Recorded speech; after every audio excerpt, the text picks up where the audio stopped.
And oh, yeah, like the dude just said, solid, conservative, and just plain right. Well, welcome to the end of the week. We call it Friday, and we got a sound effect for that. Friday! Yes, it is. We're getting you all the way to go home time on a Friday afternoon, and we're glad you are with us. Pushing buttons so ably on the board would be JP. Hey, buddy, how are you? I'm great. How about you? Good. Your day's away from football. Man, we are 1 day away from football. 1 day away. It's unbelievable. It's singular. Singular, yes.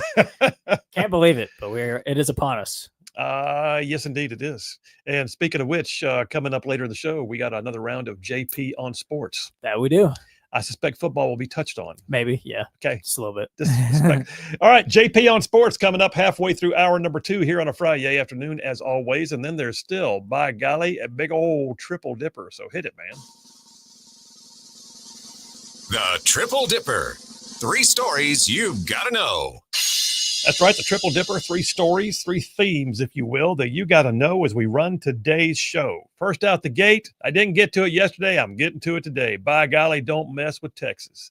Don't mess with Texas. So Texas has created a firestorm, and all of a sudden, Gavin Newsom wants him a little piece of it. So Gavin Newsom just passed something today, or his legislature did on his behalf, and he's calling for a special election now. For what? For gerrymandering. But wait, I thought they said that was bad. They don't care. It's only bad if Republicans do it. Number 1 on the Triple Dipper, don't mess with Texas. Number 2, yes, indeed, we are going to cook up a batch of home fries. I have a whole stack of it from yesterday. You got to know what's going on in your backyard. We got to talk about the things that are happening in and around and amongst us. And so, yes, we're going to cook up a batch of home fries. And then, oh, by the way, if we can get to it, towards the end of the show, I've got a stack of stuff here that you know the deal. I'm looking around and I'm thinking, wow, with the wokeness. Holy cow, how much woke. Did you see all the woke? Yes, there's woke. Oh, by the way, that means it's time for another round of adventures in woke world. So that's coming up latter part of the show. Stand by for that. All right, let me jump on into today's way opening monologue, reminding you guys, as always, that attorney Stan McDonald is indeed the partner at Wilmer and Lee Law Firm out of Huntsville, a 30-year veteran in the practice of law, the daily sponsor of the Rightside Way. And I'll tell you more about Stan here momentarily. All right, let me just kick off and say, I thought it was pretty epic. I thought it was pretty cool that last night, President Trump went out on the streets of D.C. and met with members of law enforcement and the National Guard who've been working on the great crime surge. Literally walked among them to make sure they know that the boss is aware of who they are and cares about what they are doing. They're not just cogs in a wheel. They are really important players on a big board doing great things for our nation's capital. Likewise, the day before that, Vice President J.D. Vance went with Secretary of Defense Pete Hegseth to do the same thing, had lunch with the guardsmen who are serving as members of the same surge. Y'all, this is leadership, by the way. This is taking care of the troops. This is making sure that the lowliest person on the totem pole knows that they are appreciated and that they are doing important work. That's about morale, welfare, and yes, leadership. But that said, I'll be honest with you, this is also about something else. You see, the left is apoplectic right now that Trump is daring to fight crime. They cannot understand it.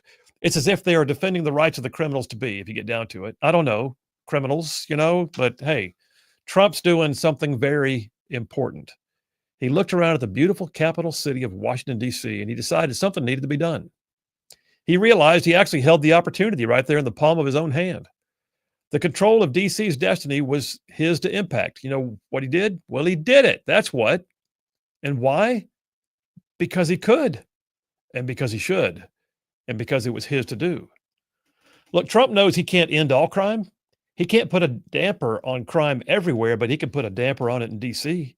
And by God, that's what he's doing. We're told in the Bible, in the Message translation at Ephesians 2:10, it says he creates each of us by Christ Jesus to join him in the work that he does, the good work he has gotten ready for us to do, work that we had better be doing. I love that translation. Work that we had better be doing. There's a thought. Yeah, you can't always do everything, but you can always do something. And there are things that are put in place for us to be a part of, things that we had best not ignore, things that we had better be doing. Not long ago, I was at my law firm in my office, and something was frustrating me. I don't know what it was. It was just a typical day, probably. If you ever run your own business, you know that no matter how big or how small your shop is, there's always something that needs to be set right or dealt with or responded to. I like to say that sometimes I can't get my work done because I'm too busy getting my work done. You know what I mean? But in that moment of aggravation, I looked at the beautiful large windows that I have in my office that look out over a golf course, and I realized how dirty they were. I mean, like really dirty.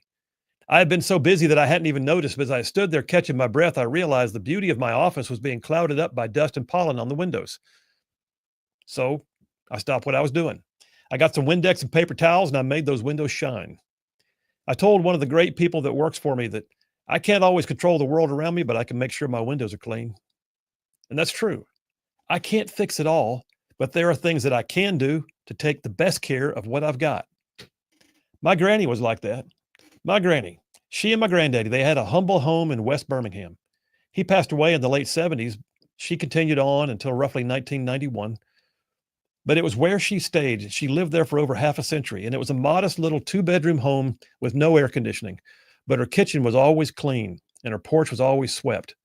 She couldn't fix everything, but she could fix some things, and she did.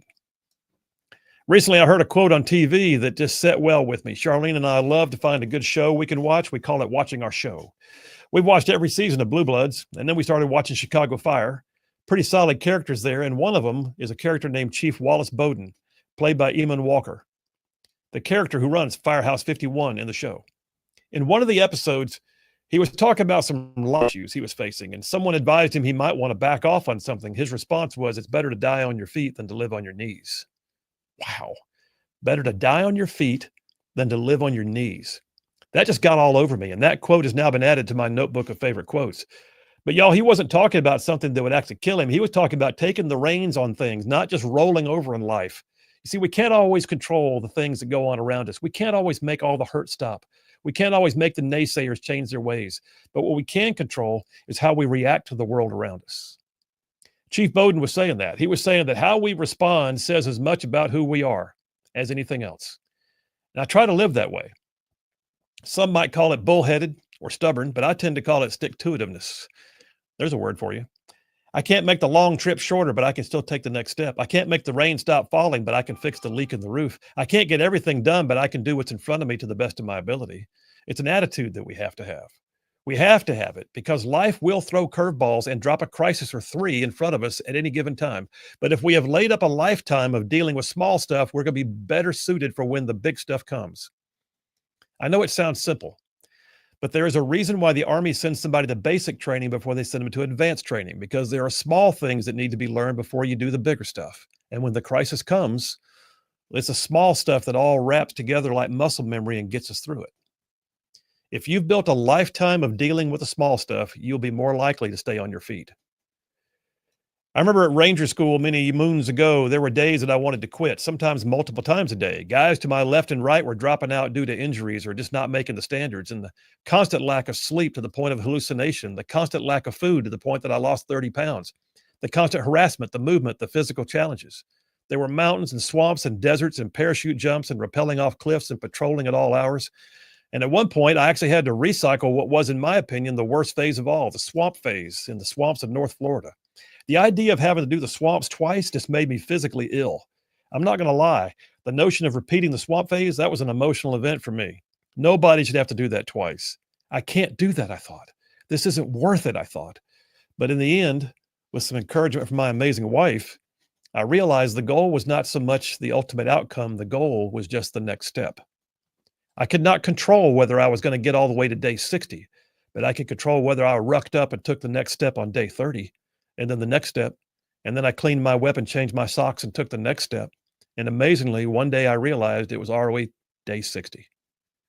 Look, you cannot speak to the future.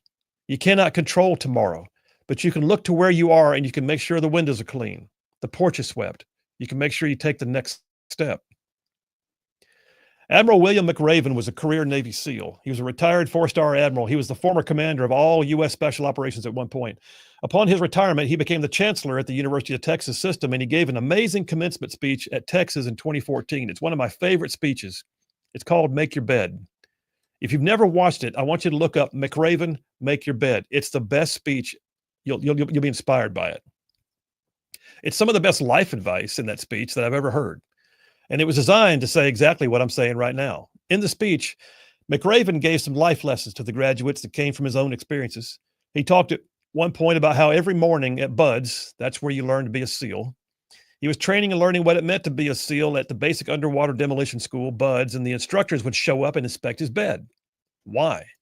He said if he did it right, then the corners were square, the covers pulled tight, the pillow was properly centered on the headboard, the extra blanket folded just right at the foot of the bunk.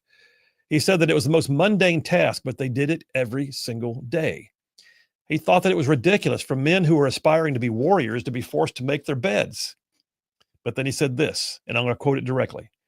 He said, the wisdom of this simple act has been proven to me many times over. He said, if you make your bed every morning, you will have accomplished the first task of the day. It'll give you a small sense of pride. It will encourage you to do another task and then another and another. And by the end of the day, that one task completed will have turned into many tasks completed. Making your bed will also reinforce the fact that little things in life matter. He went on to say, if you can't do the little things right, you'll never be able to do the big things right. And if by chance you have a miserable day, you will come home to a bed that is made, that you made. And a bed gives you encouragement. A made bed gives you encouragement that tomorrow will be better. So if you want to change the world, he said, start off by making your bed. That's some advice right there. Jesus said in John 16, in this world you will have trouble, but take heart, I've overcome the world. He has. I believe that. And his call is to lean in and trust and keep doing what you've been called to do, even when it seems like the small stuff, the small stuff is just too difficult. But you can get there. You cannot control tomorrow, but you can make sure that your windows are clean, your porch is swept. You take the next step and your bed is made. Just keep on taking the next step. It's better to die on your feet than to live on your knees, my friends. And that's a wrap for the Right Side Way. Okay, that one was heartfelt, and that to me may just be me preaching to myself again. But nonetheless, I hope you got something from it. I'm serious when I say, clean your windows, sweep your porch, make your bed, do the little stuff. You will find that your day winds up being better, and just keep taking that next step. Better to die on your feet, my friends, than live on your knees. Phil Williams, Right Side Radio. We'll be right back. In and say one of the big news stories of the day, obviously, has been the effort by the Trump administration to negotiate an end to the war in Ukraine. And it's a valiant effort. And I don't believe that any other world leader could make it happen. But the fact that we're here at all right now is incredible. I mean, there are some who believe the war would be over in days. And as time passed by, there are those who believed it might never end. But something that must be addressed, though, are the reasons why it started. And no, I don't mean all of the geopolitical premises. I don't mean the cultural and historical tensions between Ukraine and Russia. I don't mean the demographics. I don't mean the economies of Russia and Ukraine. Those are all important. But those were not the straw that broke the camel's back. That proverbial camel's back. Those were longstanding factors, yes. And I submit to you, though, that every war has longstanding factors that steeped over time and simmering below the surface actually pop up sometimes and create the war. But pretty much every war also has a flashpoint that kicks it off. A moment in time that told everyone that the hinge point had been reached. And the war in Ukraine is no different. And the flashpoint I'm talking about, it happened exactly 4 years ago this week. A flashpoint that was actually somewhere else, but it sent shockwaves around the world. I submit to you, hear me when I say it, I submit to you that the flashpoint that gave Putin the clarity he needed to make the final call to cross the line from peace to war was the Biden administration's debacle of a pullout from Afghanistan that occurred 4 years ago this week. That's right, 4 years ago this week was when the airstrip at Kabul airport was overrun by desperate Afghan citizens panicking because Joe Biden was abandoning everything and everyone. And we watched in horror as Afghan men clung to the sides of U.S. Air Force cargo planes and fell to their deaths as they took off. It was shocking. It was awful. It was a sign that the U.S. was, at that point, not a nation operating in strength. We were without care for the fates of other people. And just a few days later, 4 years from next Tuesday, a suicide bomber blew himself up at the Abbey Gate entrance to the Kabul airport and killed 13 U.S. service members and over 100 Afghan citizens. And I'm telling you right now, Putin knew then that the U.S. under Joe Biden would never say a word if he launched his attack. And within 2 months, Putin began massing his troops and posturing for war. Afghanistan was the flashpoint that launched the war in Ukraine, in my opinion. But let's talk about flashpoints because, yeah, flashpoints happen. They do. And how they are handled makes all the difference. In foreign policy, a flashpoint refers to a specific location or situation where tensions between two nations or groups are high and could easily escalate into violence. It's a critical juncture where a seemingly minor or even seemingly unrelated incident could trigger a major crisis or even a war. But to give you an idea of what it's like to deal with a flashpoint moment, we have to talk a little history. We have to tell a few stories. Man, I got a doozy for you today. You see, throughout history, there have been numerous flashpoints, those singular acts or moments in time that have drawn the U.S. into conflict, and some, though, that have been stared down and dealt with effectively. It's a question of leadership. The kickoff to World War I was the single assassination of Serbian Archduke Ferdinand. The interest of the U.S. to World War I was the singular sinking of the ship Lusitania that killed 128 Americans. The flashpoint for the Spanish-American War in Cuba was the sinking of the USS Maine in Havana Harbor. The flashpoint for the global war on terror was 9/11. Those all kicked into war. But are there times, though, where a flashpoint is mitigated? Where a crisis is handled without it escalating fully? Yes, there are. Everyone remembers the Cuban Missile Crisis, when the world stood on the brink of the Cold War going very hot, as the Soviet Union decided it wanted to put nuclear missiles a stone's throw away off our southern shores in Cuba. President Kennedy stared down that situation firmly with resolve. Had he blinked, had Kennedy equivocated, had he tried to appease the Soviets for even 1 second, we would have seen enough nuclear material on our border to wipe half of America off the map within a minute of launch. But one of the craziest moments that showed how dangerous and treacherous international policy and brinksmanship can be is one that the world has pretty much forgotten. Some call it the Battle of the Poplar Tree, and it happened near the DMZ between North and South Korea.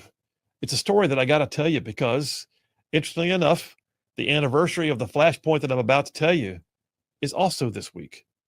You see, 49 years ago this week, to be exact, the demilitarized zone between North and South Korea was a hotspot. The DMZ between North and South Korea, also known as a no man's land, it's a buffer between two countries who hate each other. South Korea and the United States on one side guard the DMZ with North Korea on the other side, and we have done so since the ceasefire from the Korean War. Keep in mind, by the way, there was never actually an official end to that war, just an armistice. But what I'm about to describe to you, though, is what took place in what is known as the Joint Security Area, where both U.S. and South Korean troops can both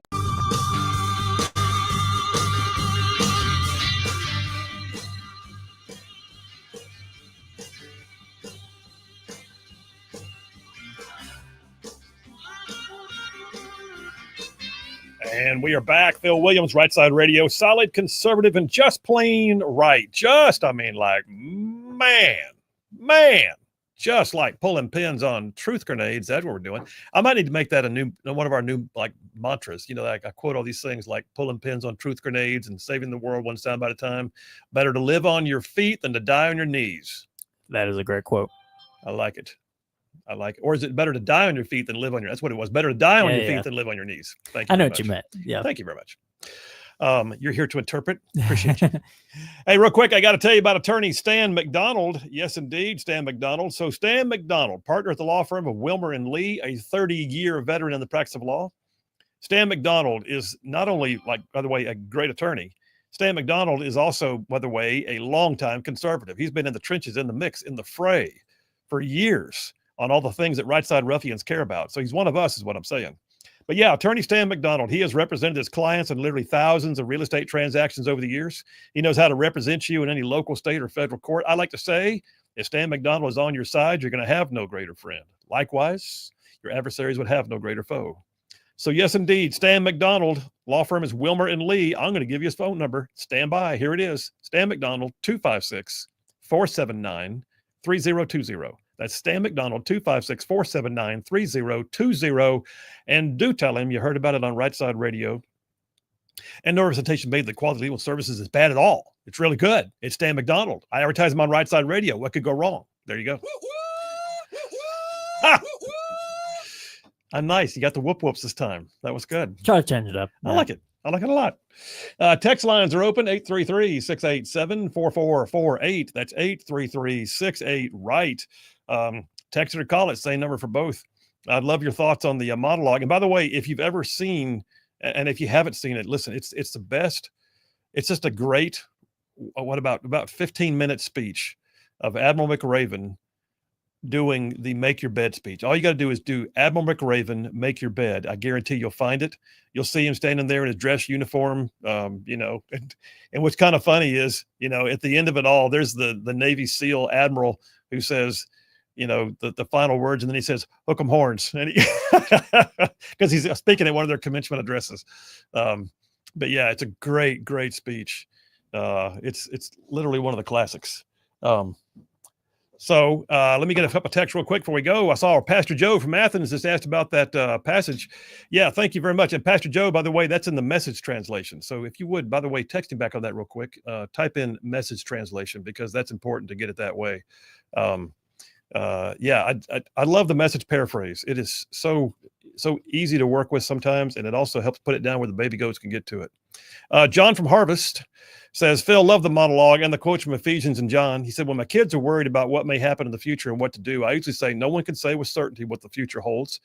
So all you really need to do is to do the right thing and the future will take care of itself. Or as Gandalf tells Frodo when he's complaining about not wanting any of the troubles to be happening, Gandalf says, so do all who live to see such times, but that is not for them to decide. But all we have to decide is what to do with the time that is given us. Okay, we now have Gandalf and Scripture all together, and Admiral McRaven. Yeah, that's quite the. We're covering all the ground. Listen, we're getting it. Roughly Ann, hey, Roughly Ann from Huntsville. She says, "I'd rather die on my feet than live on my knees." This is speaking to me directly. Thank you, and thank God for your delivery to us, ruffians today.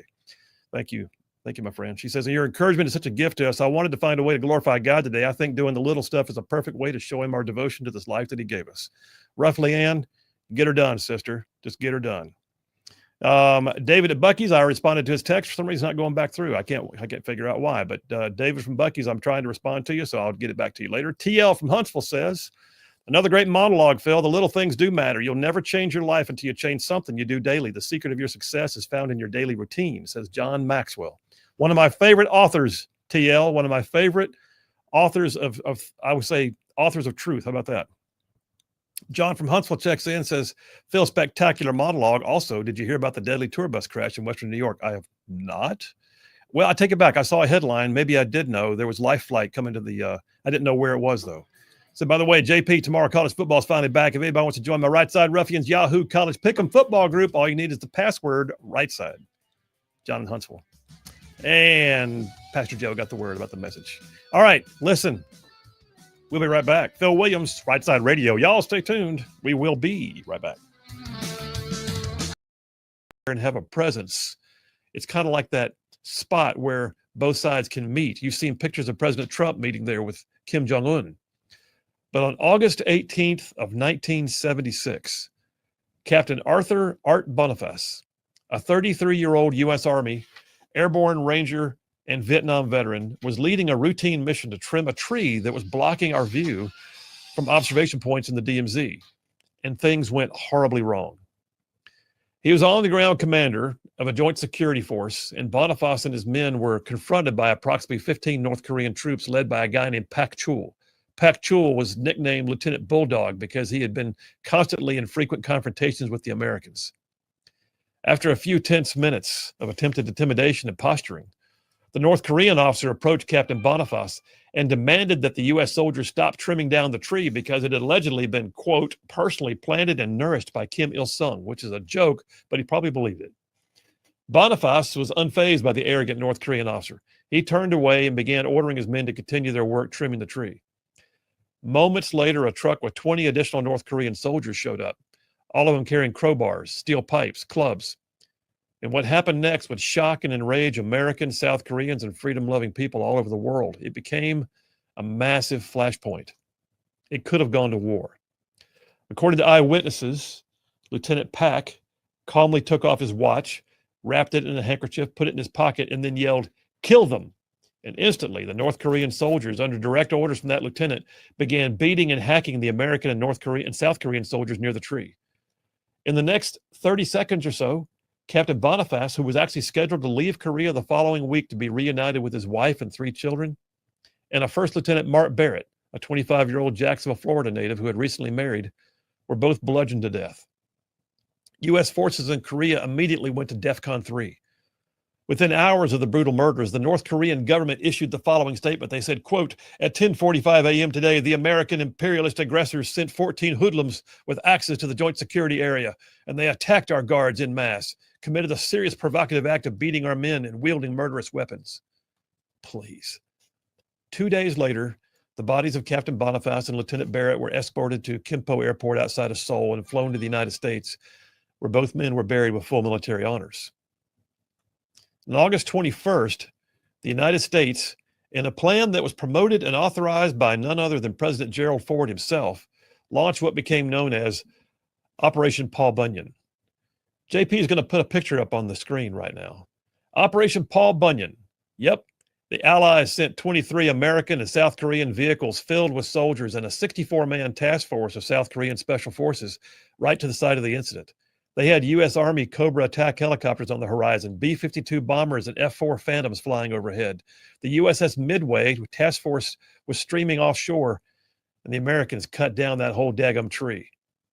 Approximately 200 North Korean soldiers rushed into the area, began setting up machine gun positions. They had locked and loaded rifles and machine guns, and the North Koreans watched the 40-minute tree cutting in complete silence. Miraculously, they never fired a shot. Kim Il-sung had actually backed down because an American president had the chutzpah to stare him down. Several hours later, the North Korean leadership issued what has been known as the closest thing to a formal apology they've ever issued. They called it a formal regret. President Ford, though, he knew at the time that America was jaded because we had just left Vietnam the year before. But he also knew that flashpoints happen, and you cannot stand there and just do nothing about them. So he faced it head on.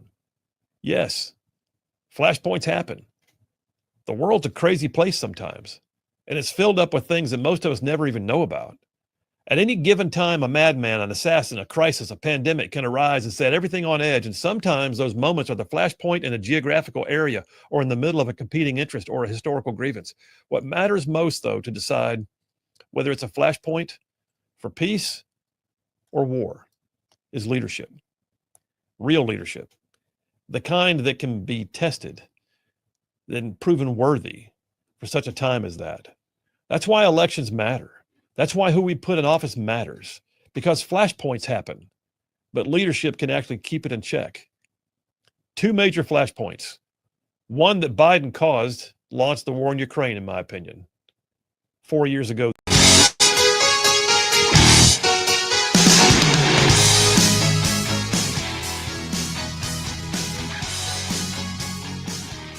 And we are back. Phil Williams, Rightside Radio, solid conservative and just plain right. Just covering down on some major ground across the southeast U.S. of A. Y'all, I'm talking about this show. This show goes from like Huntsville back over to Chattanooga. I'm talking about Tuscaloosa back over to Gadsden. I mean, all the way down to that lovely little village on the plains we call Auburn. National champions, Auburn.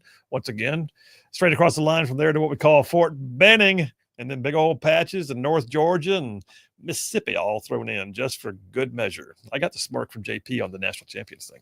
Oh, by the way, that's just our radio. Yeah, just our radio. Then there's all y'all in the whole wide world going to the World Wide Web, live streaming this on places like X and YouTube and Facebook and Rumble and our website, rightside.media.org. And then you podcasters who catch it after the fact. I say all that every time with a purpose. I say it, first of all, to identify that you know that we know where you're catching the show. We can see it. We see the numbers. We see the folks that are dialed in. We see the text messages, all of it. And I'm going to tell you right now, guys, I mean, listen, the bottom line is we do this for y'all. We can't do it without y'all. And the fact that you are dialed in whatever capacity means the world to us. So thank you. Thank you very much. Sound a little like Elvis. Thank you, Mama. Thank you. Thank you very much. Thank you. I'm a moon pie and RC Cola there, Mama. Thank you. Brian from Harvest says one of my favorite quotes. I don't know who said it, but he says the KKK never changed parties. They just got better masks. Wow. Hang on. What just happened? That came out of nowhere. That certainly is a quote. That's quite the quote. I don't think I'll be using it on bumper stickers anytime soon, but okay. No. But you know what, though? It's interesting that the Democrats seem to have somehow skated by history. You know, they are now the party that cares. Well, that has the same party that Joe Biden said, if you don't vote for me, you ain't black. You ain't black. Yeah. And Obama said, I'm not feeling enough energy from the brothers for the coming out to vote for Kamala Harris. And then Kamala goes out there and does white dudes for Harris. Yes. Yeah. Yeah. You know, I listen. Okay. So Brian's apparently got me totally chasing a rabbit now. Squirrel. But yeah, the other night on that CNN hit that I did most recently, one of the members of the panel just kept wanting to say that all the law enforcement in DC is about oppressing black and brown populations of DC. And I was like, what are you talking about? Yes, she lives there. She sees the black neighborhoods they're going after. She knows, Phil. She lives there. Only the black and the browns. Black and the browns. You don't know. You're a hillbilly from Alabama. You don't know. What do I know? Only the state that actually, was the seat of the civil rights movement. Thank you very much. But yeah, the bottom line is people hide behind race, and yet the Democrats keep bringing it up, and yet they're the ones who have the worst track record on it. As a party, they have the worst track record on it. There. Brian, no more text from you today. All right, listen, we got some great stuff to kick off with, but I got to tell you, there's several pieces of breaking news today, not the least of which just happened in the last little bit. And I don't know all the details because it was coming on the air right as we were going on the air. So it appears that the most recent interview that the DOJ did with Ghislaine Maxwell, who, of course, was the confidant and number one helper for Jeffrey Epstein, that Ghislaine Maxwell's interview, the whole transcript has now been either made public? Has it been made public? Have they issued it, or what are they doing? They're ordering it to be made public. Ordering it to be made public. Yeah. Okay. Feds. Here it is. A headline. Feds released the recordings of Ghislaine Maxwell prison interview in the Jeffrey Epstein case. This is the most recent interview, by the way, done with the Trump DOJ. And so what the first thing the Democrats are going to say is, well, this is tainted, because one of the tickers I just saw go by on the screen said that in this interview, there is a portion where she is asked about Donald Trump, and she said that there was zero affiliation with Trump to any of the allegations being made about Epstein's human trafficking island and all that kind of stuff. So the first thing the Dems are going to go is, well, it's a fix. The fix is in. So let me point out something real quick. This is a completely off the cuff. If the Democrats were smart enough, they would have interviewed Ghislaine Maxwell. But they didn't. So the idea that they're going to say, tainted, well, everybody knows for a fact that they weren't even thinking of the fact that they had this in their hands for several years, and they chose not to even ask the question. They had the opportunity, and they chose not to ask the question. They chose not to do anything. They chose not to release the files they had. They chose not to go down the road of pressuring Ghislaine Maxwell for information. None of it. And now that Trump's doing it, they're going to cry foul. But the reality is, Trump is the one who's disclosing. I say Trump. The Trump DOJ is the one who's disclosing things. I don't care if it's everything everybody wanted to see. That's not what my point is. My point is the Democrats are mad because they didn't think of it. That's what's happening. So we'll wait and see. I mean, I don't know what all it says. In fact, I'll tell you what. Do you hear anything more about it? Did you get any details that I didn't already mention? No, that's pretty much it from what I've seen. Ghislaine Maxwell says that there's no actual Jeffrey Epstein client list in the interview, is one piece of the headline. Justice Department released hours of interviews between a top federal prosecutor and Ghislaine Maxwell, the only person convicted or held civilly for her role in the Jeffrey Epstein crimes. Deputy Attorney General Todd Blanche sat down with Maxwell in a federal prison in Tallahassee, where she was being held until recently. The terms of the interview granted her limited immunity from further prosecution unless she told lies, and the lies were proven later to be lies. She says she never witnessed President Donald Trump doing anything inappropriate with anybody, and shot down any claims that Bill Clinton had even traveled to Epstein's infamous island in the Virgin Islands. Okay. So basically, two presidents were taken off the hit list here. Authorities published hundreds of pages of transcripts as well as audio recordings. Maxwell denied that Epstein had a so-called client list. She reiterated past statements. She does not believe he killed himself. She also said that Epstein told her that she reiterated past statements that she does not believe he killed himself. Oh, okay. She thinks somebody offed him. Yeah. That's interesting. I just realized what I read out loud. Okay. She also said that Epstein told her he had a heart condition that prevented him from having relations. In other words, she's trying to say she doesn't think he was doing things. So I guess she's trying to cover for the man after he's gone, claim that he was offed in the jail cell by somebody, says there was no client list, but she also says no Trump, no Clinton. All right. Big fat grain of salt. I don't know. But here's the thing. Regardless of what she said, the fact that she said it to a member of the DOJ, and that the Democrats had all this. Listen, the Democrats wanted to crucify Donald Trump. They tried to. They tried to destroy his life. They tried to destroy his reputation. They claimed everything they could. They've got people out there who claim that he committed rape. They've got people who claim he committed felonies. They got people who claim that he committed mortgage fraud. They've got people who claim that he tried to fix the election. They got people who claim that he did the Russia collusion thing. They got people that claim he abused his office. They tried to have him taken off the ballots. They tried to do lawfare, everything. If they had had something in their hands for the last 4 years, they would have used it. I'm just telling you, they would have. The other piece of this is, if they're mad that it was a Trump DOJ that interviewed her, it's only because they didn't think of it themselves. So there's that. What was the other breaking story? I had two. John Bolton. Oh, John Bolton. That was the other one. Tell me what you know about that, because I've been lawyering all morning, and that's wacky. Just to prelude it, and I'll let JP chime in and sort of bring me up to speed. But what we do know is former UN ambassador and Trump advisor John Bolton, who is now a never Trumper, just had his house raided by the FBI this morning. I heard it was for like classified documents they were looking for. Is that what I heard? That's pretty much, all we know, that his house is being raided for something with classified documents at his house. That's pretty much all we know. And Trump was asked about it at the Oval Office today, and pretty much said he wasn't aware that this was going to happen, but I know how he feels, and kind of, this is what they did to me for years. So I don't know. I also saw some rumors, don't know if they're substantiated, that apparently this was a case that was open during the Biden administration, and then they closed it in regards to Bolton. So I don't know if that's true, but that's pretty much all we know. Okay. Wow. So it was open during the Biden administration and closed, and now they've looked at the file and go, we want to know more. So and like I said, I don't, that hasn't been like confirmed, but that's what I've seen of rumors as of this is not just something like this was a case already that was kind of pushed away by the Biden administration, and the Trump is bringing it back, or Trump administration is bringing it back. So I don't know. I don't like John Bolton at all, but I don't know. I hope they do have some good reason or evidence that he has some classified documents he shouldn't have. But I do have to say, I don't like playing the political witch hunt game. Yeah. It makes me a little nervous. But I mean, like I said, if the evidence is there and he's very much guilty, then by all means. But I just don't, I hope it doesn't turn into a witch hunt deal. Well, it's already, we'll see. Yeah, they're going to claim it's a witch hunt no matter what we do. If all they did was give him a ticket on the side of the road, he'd claim it was a witch hunt.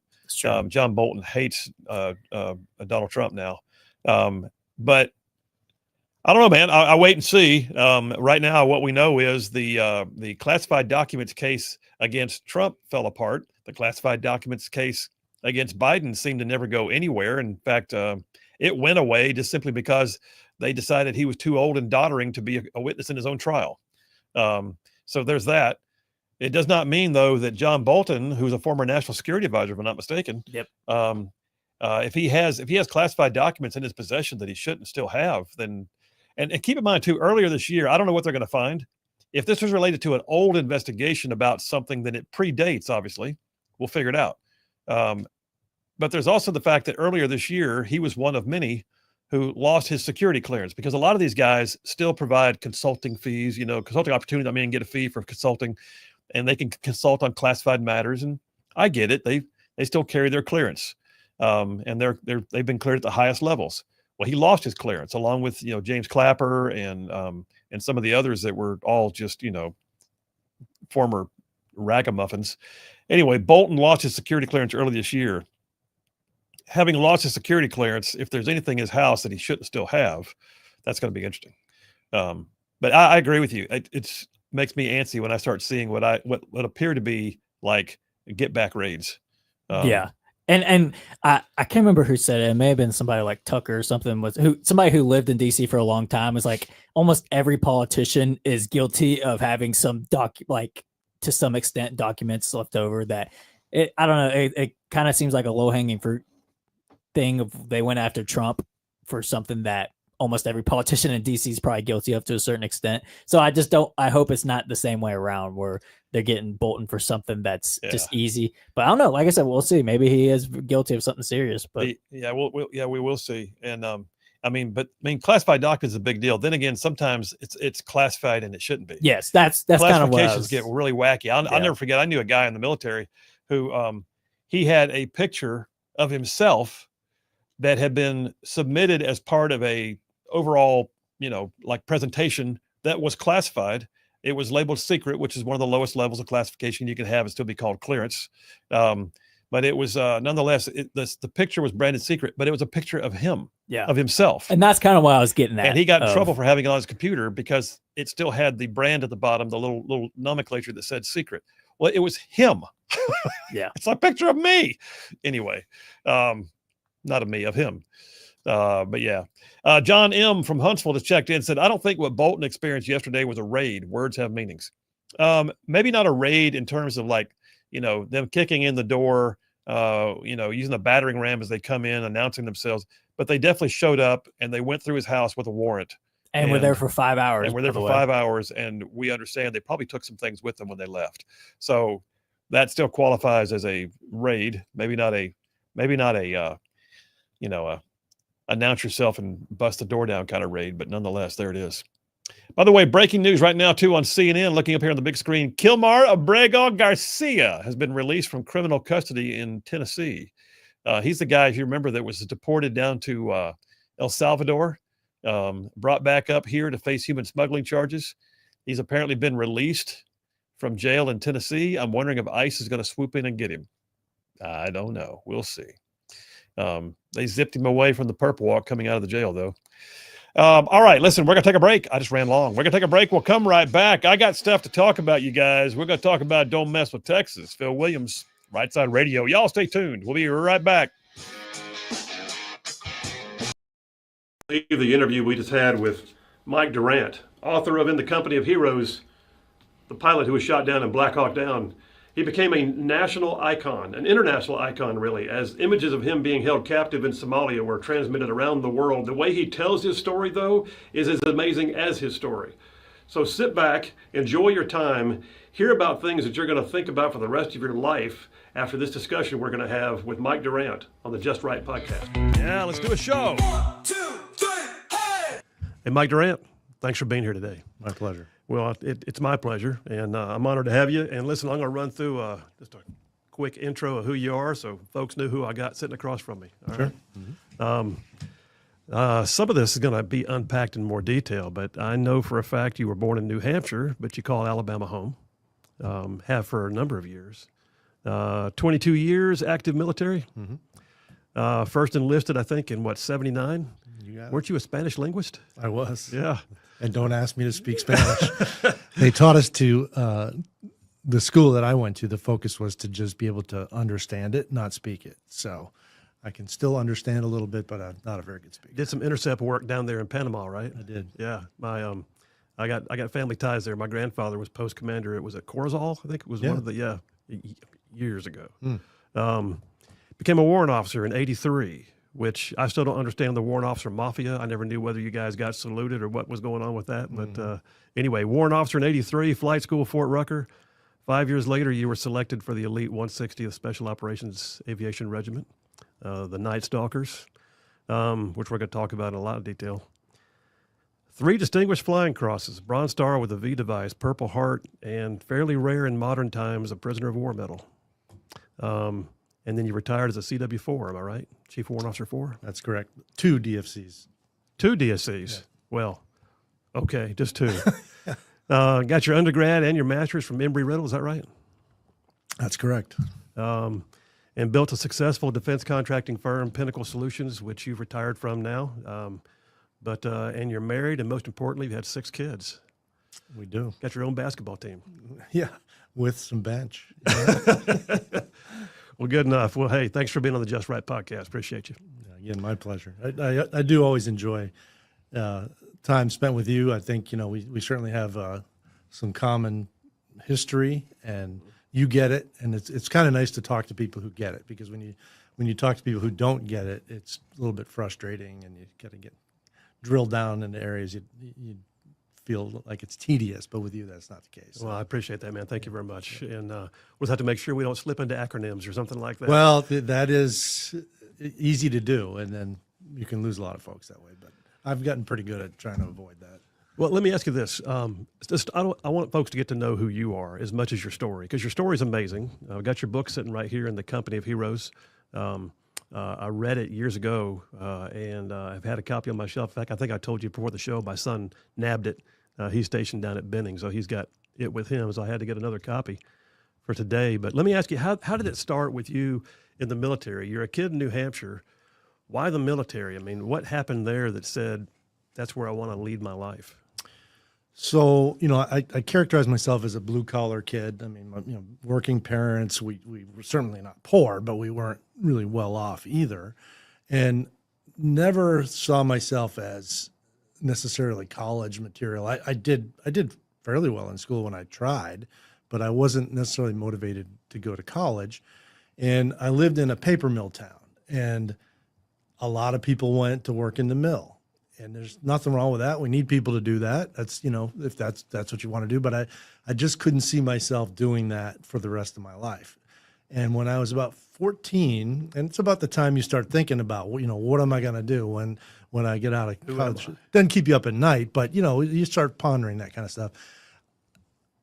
I had a major turning point in my life. I went on a helicopter flight with a friend of the family. No kidding. His name's Joe Brigham. He was a warrant officer in the National Guard. He also had his own business.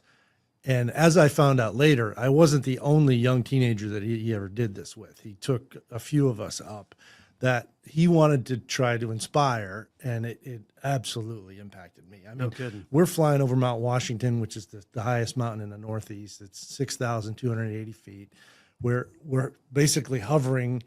The aircraft was kind of primitive by today's standards, I guess I would say. Is kind of a glass bubble, if you remember the MASH helicopters, similar to that. And it's like you're just floating in space. And I'm looking at, like, again, I'd flown on a small airplane before, but never anything like this experience. And I said, you could actually do this as a job? And he says, yeah. And he said, you could, if you join the Army, they'll send you to flight training.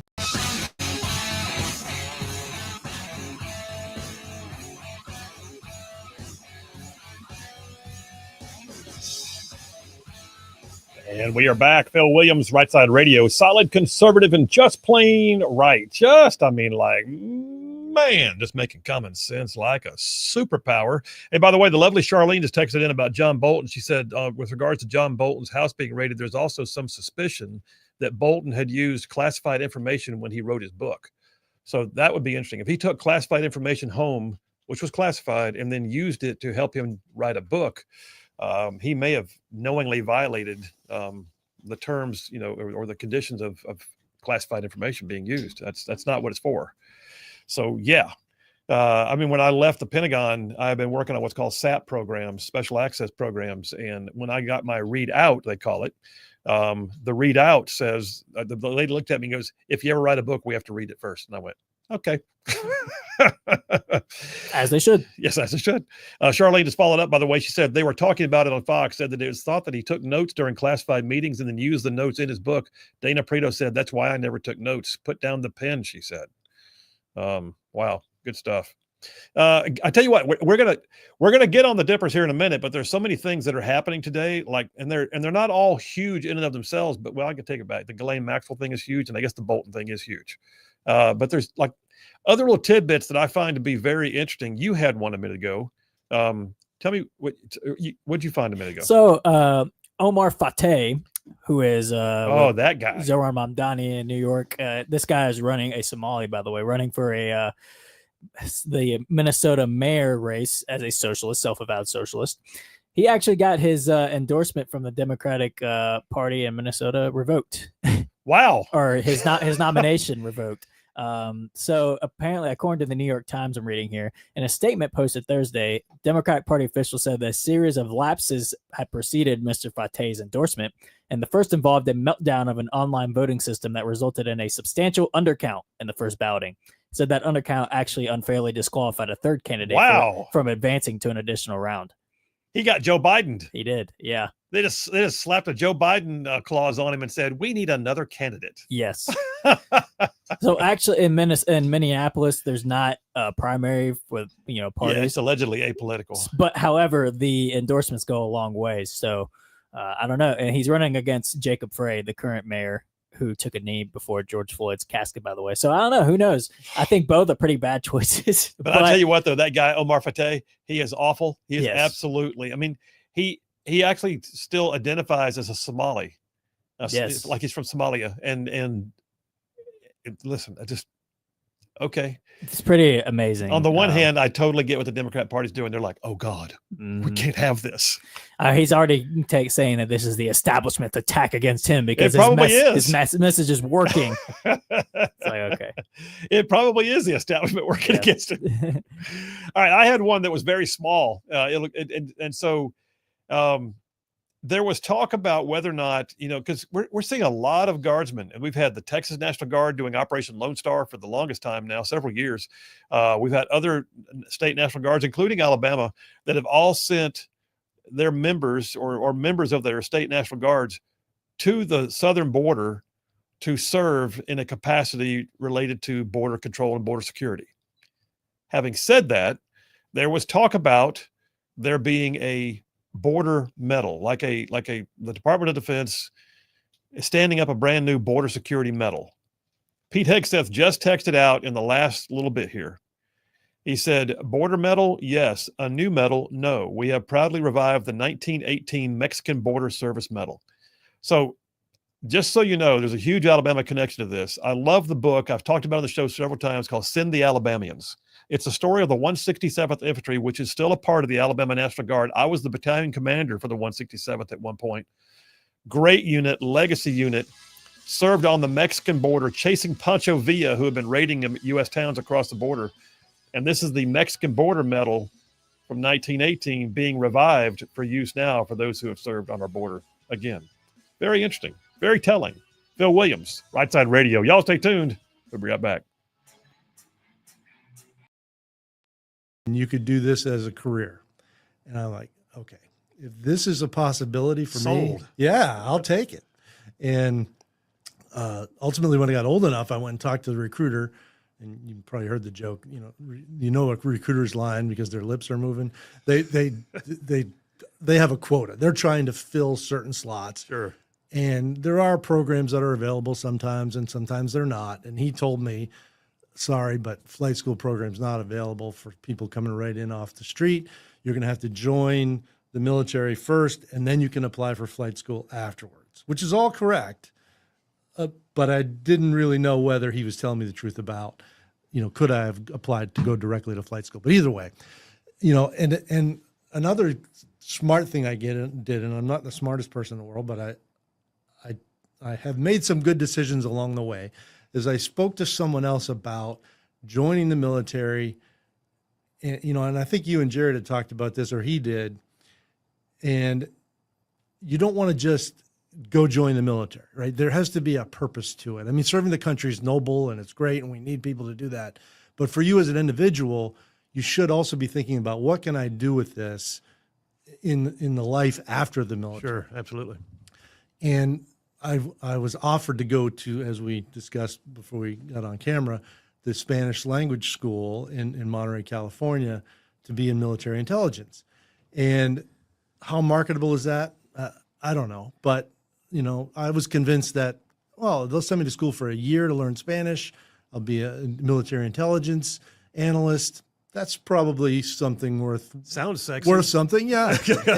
and then I can possibly apply for flight school. Okay, we'll go ahead and sign this. And it was one of those cases where I had gone off to talk to the recruiter on my own, and then came back to the house. I'd already signed the paperwork. My parents had not been informed at all. And they were kind of shocked, right? But I said, I think this sounds like a pretty good deal. let's give it a try. And then I was stunned by the reality of basic training. I just, No kidding. I wasn't mentally prepared for it. I just wasn't. But who really is? Yeah, I guess no one is. That's back when drill sergeants could be drill sergeants. Yes. I mean, it was quite a lifestyle change is all I could say. Yeah. I mean, you're living in an open barracks with 20 guys that you've never met before from all over the country. They treat by design, they treat you like crap, right? I mean, it's probably not as bad as some of the other military training that goes on, but it's going from a high school kid with long hair and, concert T-shirts on and didn't care about anything except girls and some sports. This is a radical lifestyle change. And I at that point was thinking, I have made a mistake. This is not what I thought it was going to be. And I don't know what I did think it was going to be, but it certainly shocked me to the point where I was thinking about, I don't know if I can get out of this, but if I can, I need to. Well, was there anybody in your life like you had this warrant officer from the Guard who gave you the flight in the helicopter, but did you have any military in your family? I mean, was there anything watching it as you grew up? Like my family's been generational Army, so my son watched 3 generations before him do stuff, and then he wanted to do it. Right. But did you have anything like that? They were in the Guard. My uncles were in the Guard. All My right. father was in the Guard. But to me, that's different. I mean, you just sort of see him, go once a month. Not that the Guard isn't a great, No, organization, but it's just it wasn't a full life. right. And you still live at home. Unless you get deployed, obviously. But it was. I wasn't prepared. And I was, again, to the point where if I could get out of this, I need to, and was convinced that I should stay by the drill sergeant, and I did. And at that point, got like super motivated. I got like the PT award, physical training award of the whole class, and in basic training, I scored the highest, and just really got motivated that, okay, if I am going to do this, I'm going to do the best job that I possibly can. And then I went on to language school, advanced individual training, where they teach you how to actually do what you're on contract to do. And then I went to Panama, and that's where my assignment was. And I'm at that point, probably an E3 enlisted private, and working in military intelligence unit. And coincidentally, run across Manuel Noriega in the parking lot. In the parking lot of because he was an was MI there a food guy. truck, and y'all were standing in line together, or what? No, but he was a military intelligence guy. So Oh, I yeah. was in a military intelligence unit, and at the time, he's only probably a major or whatever, but he was already pretty well known, and he showed up, and he obviously very easy individual to identify. You were there later, And then saw him years again, later, we yeah. go back and bag him. But anyway, so I'm kind of enjoying this military intelligence job. And then one day I'm sitting on the beach, and I know this is a really long answer to your original question, but I'm sitting on the beach, and these 3 Hueys fly low level right over the top of us with shooters in the back and their legs out the door. And I'm like, oh yeah, I forgot how much I really want to do that. And so it sort of re-energized me. I applied for flight school, and I got in. Had I not gotten into flight school, I probably would have separated from the military, because I did like it, but I felt like there was something more. But getting to flight school was then a game changer. All right, so you got to flight school. So warrant officer candidate, become a warrant officer. What W01, I guess. Go to flight school as a W01. No, what's different today is that you actually get commissioned as a W1 pretty early in the pipeline. Back then, you didn't get it until you were done flight school. So you go Okay. through as a warrant officer candidate. And what it does is it changes your date of rank, is what it really does. I mean, you're still treated like you're an idiot whether you're a W1 or not, but your date of rank changes. You guys, but I made the joke earlier about the warrant officer mafia. Yeah. Y'all are as warrant officers, you're technicians, you're technical specialists. You have niche, basically skills and knowledge, but you're also this kind of in between that. Folks who are junior in rank or junior as officers always look at you like, I don't know what to do with you right now. Right. Can I tell you what to do? I'm not sure. Yeah. And but y'all kind of ride in the middle a lot of times, it seems like. And we're the ones that keep everything running. And you are the ones who keep everything running. Yeah. There's the backbone of the Army and the NCO Corps, and then there's y'all that keep things running. Right. But all right, so you became a warrant officer. You went to flight school down at Fort Rucker, which is now called Fort Rucker again soon, it looks like. Yeah. But coming up, and we were talking about your raisings, so to speak, up there in New Hampshire. We're going to go forward into your story here in a few minutes. But what about being raised, where you were, who you were with, whatever else? What do you think? What do you think? And oh yeah, like the dude just said, solid, conservative, and just plain right. Well, welcome to hour number 2 on a Friday. Well, I don't know where hour number 1 went. It's just gone. Hey, by the way, several of y'all have asked, and I hear people asking me like this, off the cuff on the street, are you going back to CNN sometime soon? Well, right now I am tentatively scheduled for next Friday. Still to come. It's kind of funny how these hits work, but you get kind of semi-locked in, and then you get fully locked in just days in advance. So I'll know for sure here in the next few days, but tentatively I am scheduled to be up there on CNN again next Friday. So we'll let you know more when we know more. In the meantime, let's jump on into true Dipper number 1, hour number 2, but Dipper number 1. So don't mess with Texas is what I'm calling this. Well, the Democrats are apoplectic right now. And the Democrats, by the way, their argument is like this endless circle of chasing their tails.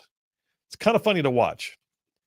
On the one hand, Texas bad, Texas redistricting, that's cheating. Okay, we'll do it too. Wait a minute. Did you just say that? Yes, they did. That's exactly what's happening. Well, you can't do that, but as long as you're doing it, we'll do it too. This is the most disingenuous, argumentative, failed piece of, rhetoric I have ever seen. So the end result of this is, if you recall, redistricting, which is where you draw the lines for everything. I mean, it's in Alabama, for instance, we draw the lines for the congressional districts, for the state House and state Senate districts, for judicial. I take it back. And I'm missing something here. Oh, school board. Thank you very much. So this is usually done after the 10-year census. I was a part of it when I was in state Senate. You get the census done on the year 00 in the year 10, and then in the next year 01 or 11, you do the redistricting based upon the census. It's all done by population base. It's all done by designating where people are so that you can group them into districts of roughly equal size. For instance, state Senate. My state Senate district, the lines moved. I used to have St. Clair County in my district, and then it moved me up further north to accommodate moving or shifting of patterns, and I wound up having no St. Clair County, but I had more of DeKalb County. All that to mean it's based upon population. I'm going from memory, but I think my state Senate district was roughly 135,000 people, and it had to be plus or minus a margin of error. That's the way it works. The funny thing is, this is a hybrid of both federal and state law. Federal law says, for instance, in congressional districts, it will be drawn based upon this much population, and your state will be allocated by federal law certain numbers of representatives in Congress. I mean, everybody's got 2 senators, but based on your population, you get assigned seats in Congress. Alabama has 7 right now. We thought we were going to lose 1, and then we actually did really well on the census. California, on the other hand, lost. California lost people. Therefore, California, I believe, lost at least 1 seat in Congress. All that to say, we have our lines drawn based upon population, but the other federal law is the Voting Rights Act, which says you also can't consider race in the design of your district. In other words, you don't put everybody of one demographic, like all black voters over here, but guess what? Then you also have to, at the same time, make sure they're not disenfranchised, which means they have to have the power of the vote themselves so they have representation in the state. What does that mean? Is it race or is it not race? It's the most confusing thing in the world. But something that's not done that I recall. In fact, I looked at it and went, wow, they can do that? The state law piece is the how. Federal law is the what. The state law piece on congressional districts is the how. How it's done is a matter of what your state constitution says. In Alabama, it says that we in the legislature were the ones who drew the lines, and we voted on it, and there you have it. In California, for instance, they have a bipartisan commission, so-called bipartisan commission, depends on who appoints them, as whether it's really bipartisan, but they get a bipartisan commission that decides where the lines are. But the thing that's not always done is what I would call a mid-cycle redistricting. Why not? I don't know, because state law. Like, I don't know for a fact that Alabama could do it if we wanted to. I'd have to look. But apparently Texas believed they had the authority to not just do it after the census, but to do it after the census without limitation. They could do it again if they wanted to. And so they are. So Texas has been going through this whole fight. You remember the Democrats fled the state. We will break quorum. We will not be here. And they ran. And they were hiding out in Illinois and points unknown. Well, they all came back, tail between their legs, because they knew they couldn't stay away forever. And it was really getting kind of silly. And nobody was buying the arguments that they were big, brave dogs because they chose to run away. Nobody builds a statue in the honor of the ones who ran away, if you know what I'm saying. The Democrats ran away. Well, so Texas House, here's the first part of the story. Now that I've laid the foundation for what we're talking about, the Texas House, just in the last, was it yesterday or the day before, with the Democrats coming back in? I believe it was Tuesday this week, maybe. I think it was. Let's see here. I got this townhall.com dateline 2 days ago. Okay, yeah. 2 days ago, Texas finally passed the new congressional maps. The House did. So the Texas House reconvened. Democrats are back in. Funny thing here. The Speaker of the House assigned each Democrat member of the House of Representatives a state trooper to make sure they didn't leave the state again. He's got to put ankle monitors on. Man. That would have been easier, wouldn't it? Yes. Put a low jack on those bad boys. Yeah, I think I said yesterday, put an AirPod in their shoe or something. But anyway, so the Texas Democrats returned, tail between their legs. They did what they could, but the inevitable thing happened. And oh, by the way, I hold it in my hands, my callous former paratrooper hands, townhall.com. It took over 2 weeks, but the Democrats finally returned, made quorum, and the new map has been passed by the state House, giving Republicans potential 5 more winnable seats, all of which, by the way, are majority Hispanic. Isn't that something? That is something. I didn't know that part. You know what that means? Is if that's the case, it's like Democrats who've been fighting this are saying we've lost the Hispanic vote and we know it. Indirectly, I think, and you would think too, if with the Trump administration's push, for deportations and such, that that community may be a little gun shy to be, but if they're still conservative, that I think that said something right there. It does. It really does. Wow, that's very cool. So the House adopted the map on an 88-52 vote on party lines, expected to grant final approval. Wednesday. It was Wednesday. The Senate panel has convened today. So here's the thing. As we speak, don't mess with Texas. The Texas Senate on Friday, I got this piece right here. I'm looking on the screen from Texas Tribune. The Texas Senate on Friday is now considering the new congressional map, which was gerrymandered, says Texas Tribune, which is very liberal, to maximize Republican representation, putting the plan on a path to the governor's desk. Well, there's that. Now you get into California. Pray tell, Phil, what's California doing? Story on the AP, Dateline today. California voters will decide in November whether to approve a redrawn congressional map in California, which is designed to help Democrats win 5 more U.S. House Senate seats. This is ridiculous. By the way, Gavin Newsom is one of the ones who's called out Texas hard. He's even called out Governor Greg Abbott, which has been kind of, in my opinion, very unprofessional. Everything about Gavin Newsom is unprofessional. Well, there's that. Good point. But so California lawmakers voted mostly along party lines on Thursday to approve legislation calling for a special election. So here's the thing. In California, they can't redraw the maps. They can't just go in there and do it. They can't do what Texas did. They have to actually spend hundreds of millions of dollars to send a vote to the people to decide if the people want the maps redrawn. Aha. So they can't do it because their law says their that state law's in the way. They have to do it after every census. And well, it says it has to be done by the commission. So they're making an exception to the way, and they're accepting a map that has not been drawn by the commission in the usual process. I wonder how that special election will go. I don't know, but let's keep in mind, it's a great point. Let me say this. It's going to be up to voter enthusiasm. Yeah. This is not a presidential election. This is not one of those that garners the most attention. They have very little time because the vote's only going to be a couple months from now. This is something that is going to be purely up to voter enthusiasm. Yeah. And I guarantee you a lot of money is going to be spent by Democrats trying to get people to the polls Keep an eye on California's votes. They take weeks to count their votes. But keep in mind also that Trump did an amazing job in California, and we actually flipped more counties red in the last, like 10 new counties were flipped red in California. Well, sorry, go ahead. Now, if you look at the map, it's the coastal big population cities that are blue. The rest of the state is largely red. That's what I was going to say. This is not an LA special election. This is not a San Francisco special election. This is a statewide California special election. But it's funny too. You mentioned how long they take to count votes. If they're wanting to get this redistrict done by 2026, and then they may not be done counting votes till like 2028. So this actually may be a win for us. They box themselves in. All right, take it to a break. We'll come right back. We'll talk more about this, and I got a few commentaries here about the rogue Texas Democrats and how little they accomplished. Phil Williams, Rightside Radio. Y'all stay tuned. We will be right back.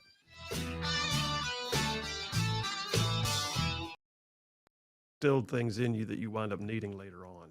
Like, was it sports? Was it family? Was it faith? What did you see in your life that you looked later on like, I'm glad I had that because it built me up? Yeah, faith is certainly part of it. Now, my faith journey had its ups and downs, and the lowest point probably being post Somalia, when looking back at what happened there, based on what we were trying to do, in my mind there was no justification for the horrors that occurred there, and I couldn't accept it because it was horrible. I mean, there's not a lot of things I've witnessed that were as bad as what happened there. And we were there for all the right reasons. So anyway, but faith is certainly part of who I am, and it's come full circle. I think playing sports helped a lot too. Was it hockey? I played hockey. I played football. I mean, I wasn't great, but I played. And you learn about working and teamwork and your role in the organization to make the overall team a success. And those things to me are invaluable if you can learn them when you're young. So I think a combination of all those things. Yeah. Good enough. It's amazing sometimes what we draw on later. You don't even realize you've got it now. I can remember things as a kid that I didn't know that I grumbled about, and then later on you realize that instilled something. Yeah. So you went on though to do some pretty amazing stuff. So in the world of aviation, Army aviation, the 160th. Which you're wearing the shirt right now. I am wearing the shirt. You are wearing the shirt. By design. Night Stalkers. So the 160th Special Operations Aviation Regiment. I remember when I first got in, we called them Task Force 160. Right. But you guys were the premier Special Operations rotary wing guys. And how did you... I've never heard, what is like, I know what selection is like to go to Ranger School. I know what selection is like to go to the Q course for Special Forces. But there's a selection process to go to the 160th. Am I right? No, yeah. It's very similar, actually. All right. So tell me about that. So when I first found out about the unit, I was in Korea. And at the time, it was still what we call a black organization, meaning nobody publicly acknowledged that it existed because it had just been formed in the aftermath of the attempted rescue of the Iranian hostages. Right. That's why the unit was created, because the analysis indicated that, look, you can't just throw together a bunch of assets and go try to do a complicated mission like this. It's not going to work. And so they created the unit, and there was going to be a second attempt, but most people don't know that. But the unit started training long-range missions in the desert, all the things that were required to go prosecute that target. And we're pretty much getting to the point where they were ready to go, and then the hostages got released. But the smartest decision maybe ever made by our government was, okay, well, the hostages are released, but we still need this capability. So let's keep the organization intact, fund it, obviously because everything runs on funding, unfortunately. And today, I mean, it's just an amazing organization. It's gotten more amazing over the years. So when I found out about it, it was, like I said, it was still black. And it's like people whispered about it in bars, and it's like, wow, I read Tom Clancy books. That sounds really cool, And I was getting assigned to Fort Campbell, which is where the headquarters for the 160th is. So I'm thinking, all right, I go to Fort Campbell. I walk across the street, knock on the door, say, hey, I'm interested. What do I need to do? And I made the mistake of signing into the 101st Airborne Division before I went and talked to the 160th. And by doing that, committed me to 2 years in the 101st. But in the end, best thing that could have happened to me. Got a lot of stick time doing that. I did get a lot of stick time. And in Korea, I'd flown medevac.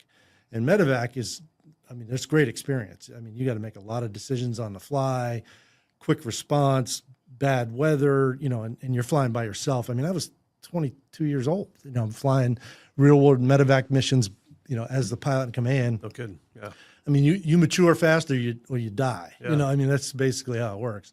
And others die with you. Yeah. Yeah. And that was great experience. But what I didn't have is multi-ship, meaning like formation flying, not a lot of, I had a decent amount of night vision goggle time, but not a ton. And you really need a lot of night vision goggle time to do well at the 160th. So getting that extra 2 years on 101st really helped me out. I went to the instructor pilot school while I was in the 101st. So now I'm an IP. I got much more time. I got a lot more formation flying experience. Yeah.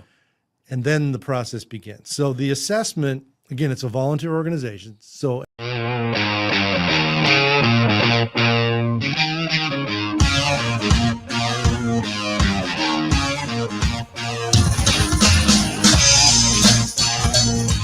And we are back. Phil Williams, Rightside Radio, solid, conservative, and just plain right.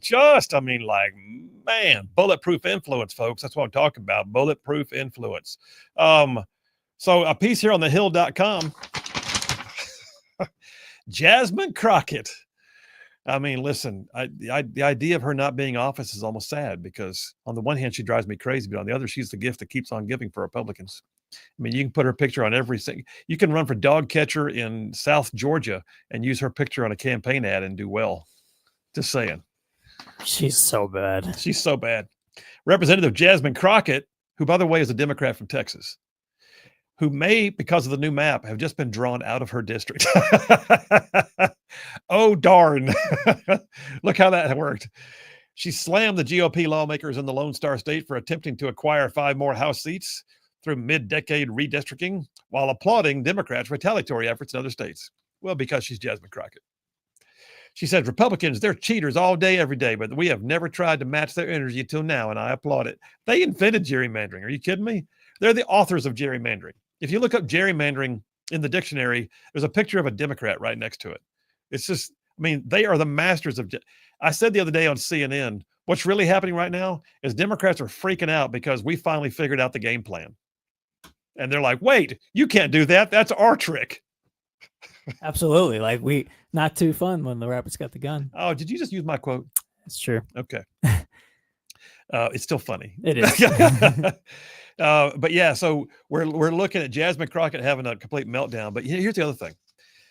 Gavin Newsom has got to be one of the schmooziest people I've ever seen. The guy I said before, if you were casting a movie, like a casting call for a movie for someone to play the Antichrist, I'm pretty sure he would be exactly what I picture. I know I was rough. I know what I just said. It's true. Okay. If we're talking strictly off looks, 100%. And behavior. Well, and behavior too. And voice. And the way he sits. I haven't seen anybody lie as good as he does. And I think the Antichrist would sit just like he sits. Crossing his legs like a girl. Constantly. Yeah. Just saying. It's true. Okay. Anyway, there's that. So here's the thing. Gavin Newsom. Gavin Newsom is now working. He's gonna do it. They're gonna do a special election. He got it rammed through the legislature. They had a special session followed by a soon-to-be special election in November to vote on whether they can have a redrawn set of lines too. His words are, "We're going to fight fire with fire." However, he has been doing everything he can to complain about Texas. In fact, there's an interesting piece here from Fox News. Dateline 2 days ago. Texas Democratic State Rep Nicole Collier, I don't know her, but she's a state representative there, abruptly left a call with California Governor Gavin Newsom and other Democrat Party members after claiming she was told that she was actually committing a felony by participating in the call from a state capitol bathroom. Okay, several things here to unpack. First of all, why is she taking the call in the bathroom? I've always thought that was rude. You shouldn't be taking calls in the bathroom. If you're hiding, that's another problem. If you're doing your business and you're on the phone, that's weird. Enough said on that. But then the other piece of this is she's on a call from the state capitol with Gavin Newsom about the efforts to stop Texas redistricting. So let me get this straight. Gavin Newsom says, bad, don't do it. But yet he's trying to do it. And yet he's calling to Texas state representatives and helping them to figure out their plans for how to counter the Texas ability to do it. Does anybody see this? There's nobody reading between the lines on this. I saw that. My first thought was, why is Gavin Newsom on that call? What's the governor of California doing talking to a state rep from Texas about something that state Texas law allows? Is that legal? I don't know that it's illegal, but it's certainly, in my opinion, way out there on the edge of what would be considered professional and or ethical. And then you combine that with his public statements about why he's going to go ahead and do it himself. And I look at this and think, you are one jacked up individual. Just saying. I will say, though, Texas, you got to win in the column for the Reds. In fact, Fox News said that on Wednesday that Governor Greg Abbott scored a huge win in his redistricting battle by facing Texas Democrats right down and getting this thing done. And so it's going to be interesting to watch how it plays out. It looks like Texas is indeed going to pass their new lines. They're probably going to be challenged in court immediately. I don't know if they'll be enjoined, but they're going to be challenged in court. The only question they can really challenge them on is race. I don't think they can challenge them on whether they were allowed to do it, because the law seems to imply that they were allowed to do it. More to come. Let's get a few text messages before we go to the break. Lynn from Knoxville says, it should be pointed out that Biden removed classified documents from a SCIF. As you know, it isn't easy. It had to be intentional. Yeah, and then he stuck them in a box next to his Corvette in the garage. Awesome. Bert from Owens Crossroads says, Phil, as part of the classified information clearances, remember the need to know part. There's that. He said, I always had so much fun booting people out of a briefing who held clearances but had no need to know. Yes, indeed. David from Athens checking in, and appreciate you, David. Says, great monologue. I love that speech, make your bed. I was just reading Luke 16, and it was reminding me of stewarding and taking care of the little things, making your bed great again. Thanks, David. Appreciate you, man. And then John from Harvest says, I just joined the Rightside Ruffians Pick'em contest. Are we starting with games tomorrow or next weekend? Do you know? I don't know. That is a John from Huntsville question. John from Huntsville. Are we starting? Is the bracket starting tomorrow, or is it starting like with the main season? I'd assume week 0 starts, but that's just me. Okay. And then Jack from Huntsville says, I can't vouch for this, but as the well-known quote goes, quote, you can't trust everything you see on the internet. Abraham Lincoln. I don't think that's accurate. Just saying. No, I think he said at the Gettysburg Address, he said that. You think Abe Lincoln was talking about the internet at the Gettysburg Address? Yeah. It could have happened. Tracks. Sure. He was Abe Lincoln. All right. We got him back with JP on sports. We're going to set aside the policy, the politics. We're going to get into the sports world and see what kind of commentary he's got. He's a guru on sports with the best sound effect of all of them. Stay tuned. We will be right back. That goes there on the pilot side is a volunteer. And then you have to go through an assessment, a lot like some of these other special units that you're familiar with. I mean, it's a psych eval, it's a swim test, physical fitness test, flight eval, board, all that stuff. And it happens in about a 3 or 4 day period. You know, the board's always the most dramatic because you show up with your dress uniform on, you go in there and a bunch of people look like they want to hit you. And they ask you very difficult questions and try to put you in uncomfortable situations. And, you know, there is no right answer. They just want to see how you answer the question, you know, what your makeup is. And that just begins the process. So then you enter Green Platoon. If they decide to take you, Green Platoon has changed quite a bit, but, you know, by the time you start to end, it's about 10 months where you're going through, again, land navigation, life-saving, physical fitness, just, you know, all the things that, you know, soldiering in general require at a high level. And then you start basic nav, where you're navigating in the cockpit with a map and a compass.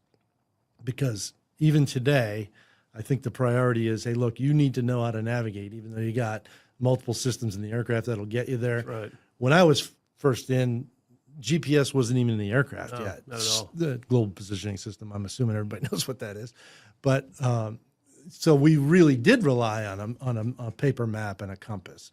But you have to, hit targets in the middle of nowhere at night with very limited resources, and be able to do it every time plus or minus 30 seconds. And it's not as easy as it sounds. I mean, depending on where you're trying to go, that can be a pretty difficult task. I can tell you it's hard doing it on the ground. Yeah. Of course, you guys have a different terrain markers from up there, but you're also flying by it a lot faster, so you're having to keep track of the terrain pretty quickly. Yeah. Exactly. So it starts with the planning process. You got to pick the right checkpoints, in order to help you find your way.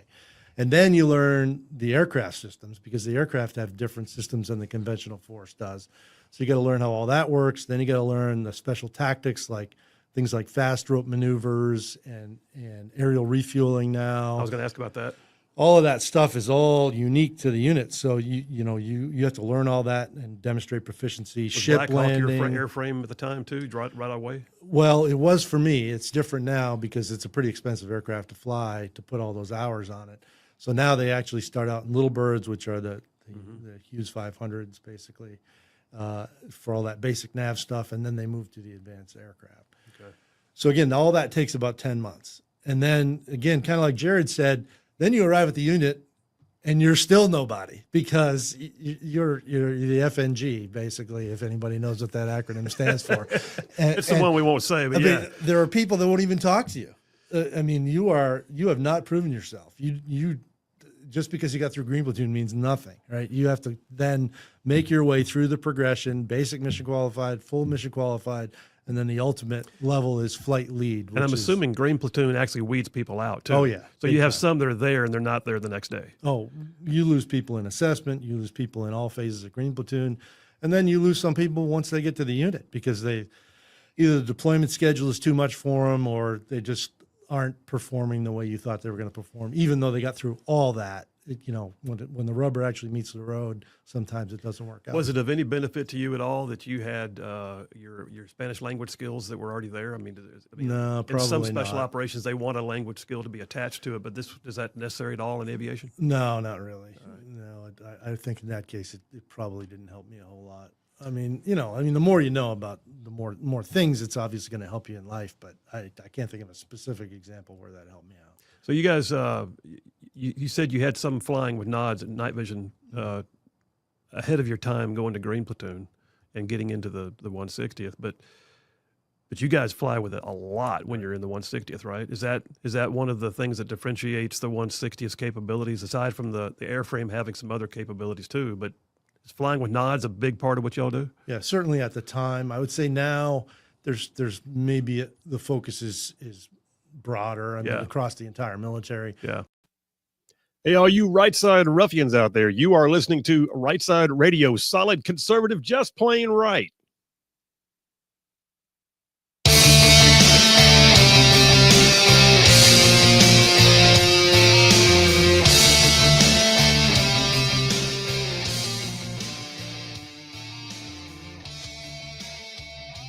And we are back. Phil Williams, Rightside Radio, solid conservative, just plain right. Just covering down on some major ground across the Southeast U.S. of A. Y'all, I'm talking about this show. This show goes like from Huntsville back over to Chattanooga. I'm talking about Tuscaloosa back over to Gadsden. All the way down to that loveliest little village on the plains we call Auburn, straight across the line to what we call, once again, Fort Benning, and the big old patches of North Georgia, Mississippi, all thrown in just for good measure. And that's just radio.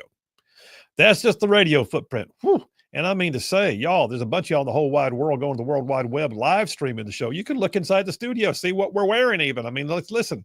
Live streaming the show every single day on places like X, Rumble, YouTube, Facebook. And oh, by the way, our website, rightside.media.org. Rightside.media.org. And then a ton of y'all podcasted after the fact, catch up things you might have missed. I say all that every single time because I want you to know that, first of all, we know where it's being viewed or listened to, and we can tell, and it means the world to us, because wherever you get this show, you're the reason why we do it. Thank you very much, all you Rightside ruffians. You are much loved and appreciated.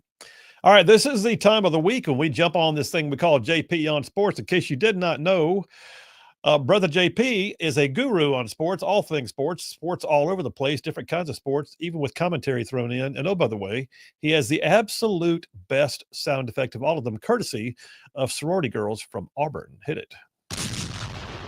JP on Sports! Nice. Okay. He smiles every time too. It's great. What can I It say? is what you say. So JP on Sports goes in 2 rounds. First round's called the 3 and out, top 3 stories as he sees it. And the second round comes in at the 2-minute warning, timer and the buzzer. 3 and out, go. So we have a big win today with World Boxing has announced yesterday that they are officially instituting sex testing policies for their athletes effective immediately, pretty much. But here's why this is a big win, because World Boxing, as of March of this year, became the governing body for the Olympic boxing. And if you follow, so the story is really funny in my opinion, because the IBA, the International Boxing Association, used to be the governing body for the Olympics.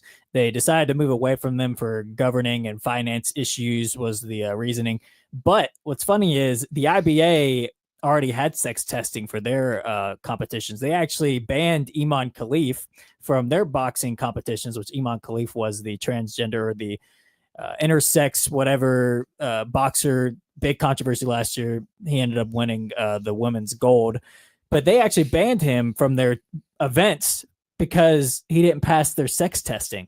However, the Olympics called that Russian misinformation and allowed Iman Khalif to box in their event anyways. Yeah. But what's funny is now that they went away from that same organization, the IBA, and brought in the World Boxing, now World Boxing is now instituting a sex testing policy. So it's like the Olympics is almost like got away from the old organization, which was using Russian misinformation, saying that Iman Khalif didn't pass, but now their new governing body is now not going to allow Iman Khalif to box anyways. So this is a big win because, like I said, now the Olympics in 2028 has no excuse to allow what happened last year to happen again. Yeah. And also, so the World Championships for boxing starts next month, and the World Boxing runs this World Boxing Championship. So Iman Khalif will not be competing in the upcoming World Championships.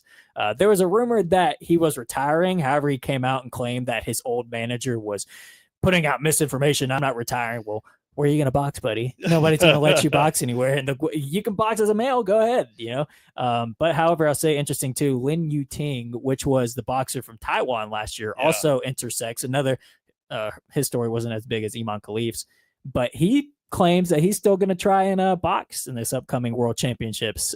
So we'll see. We'll see if he passes the test. If he does, that'd be interesting. But don't think he will.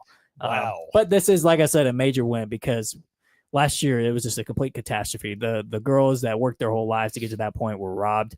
They were put in genuine danger for their life. People have died in boxing matches before. So now the Olympics are going to have to comply because guess what? Your governing body is going to make it comply now. It was also so tragic to watch.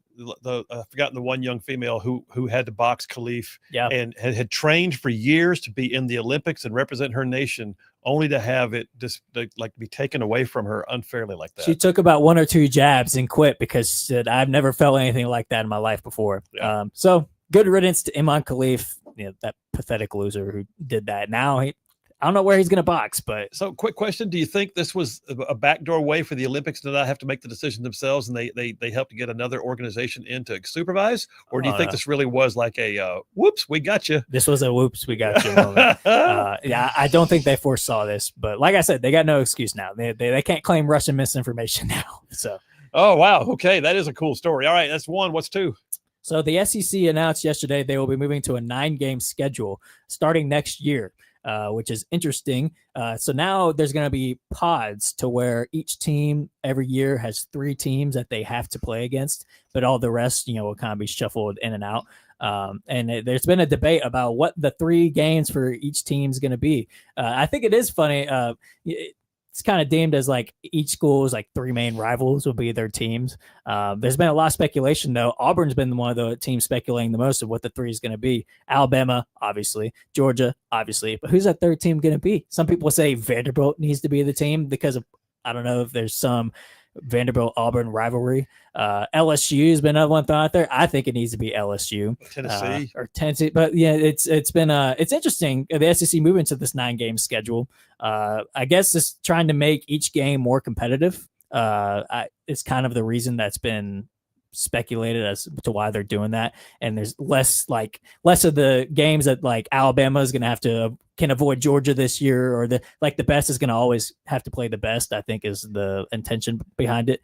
But I will say though, Alabama does have you can thank Dixieland Delight for this because of the song of the 3 teams in the song. So now, of course, the 3 teams Alabama's gonna have to play every year are Auburn, LSU, and Tennessee, which is the hardest draw of teams in the SEC. I would say, but I'm not complaining. It'll be fun.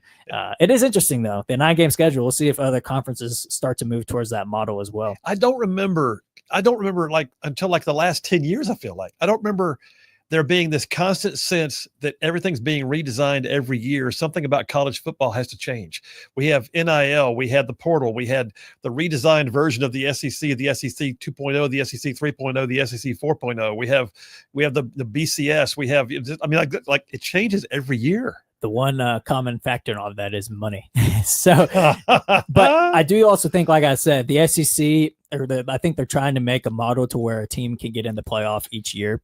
So that, I mean, if strength of schedule doesn't matter as much, then I guess the 9-game schedule doesn't matter as much either. But I think the SEC wants the best playing the best as much as possible. I think lowering the game amounts will help that. But next year we'll see if it makes it any better, more interesting. But yeah, that's a big move by the SEC. Wow. Okay. What? SEC still the leader in NCAA football for sure. Okay, so that's 2. What's 3? So I'm going to be objective as possible. Oh my goodness! On this one, I see the look on your face. I doubt it. So Auburn earlier this week made. Jeez! They made a big announcement. Well, give me the sound effect buttons. I wonder what sound effect you want for this. I mean, I'm trying to be objective as possible, but get your finger off the sex. Okay, go for it. So they added 4 more national championships, self-claimed national championships to their list. They added 1910, 1914, 1958, and 2004 to their list. So I didn't know already Auburn was claiming 4 national championships. So now this will make their total up to 8 or 9. 9. Yeah. So 9. Like I said, I think the self-claiming thing. 9. There's been people talk about Alabama's 1941 team, which I would agree is pretty egregious and funny that Alabama claims that national title. So if you want to have that argument, yeah, that's fair. I think the thing that people are having an issue with is Auburn is like the first team to go back in their entire history and go through and claim national titles. They pretty much went through and claim any journalist like body that claimed Auburn as a national champion, they claimed that season. But as an Auburn fan, I know Jeff Poore earlier this week said he didn't like it. He felt it was a little tacky. I'm curious as to what the Auburn fans listening would think about this. How do you feel about Auburn going back and claiming those national championships? Do you think it's tacky? Do you think it's goofy? How do you feel about it? Me personally? Yes. I got mixed feelings on it. I think there were a couple of them. I think the Bowdens, the two that are closest in time. I can't even speak to the old ones. I'd have to look at them. I don't remember. 1910, 1914. I don't remember. But you know what? There probably wasn't that. It probably was very questionable as to whether they could have been 1910. But I think I look back at the undefeated seasons. I look back at the seasons where they were robbed.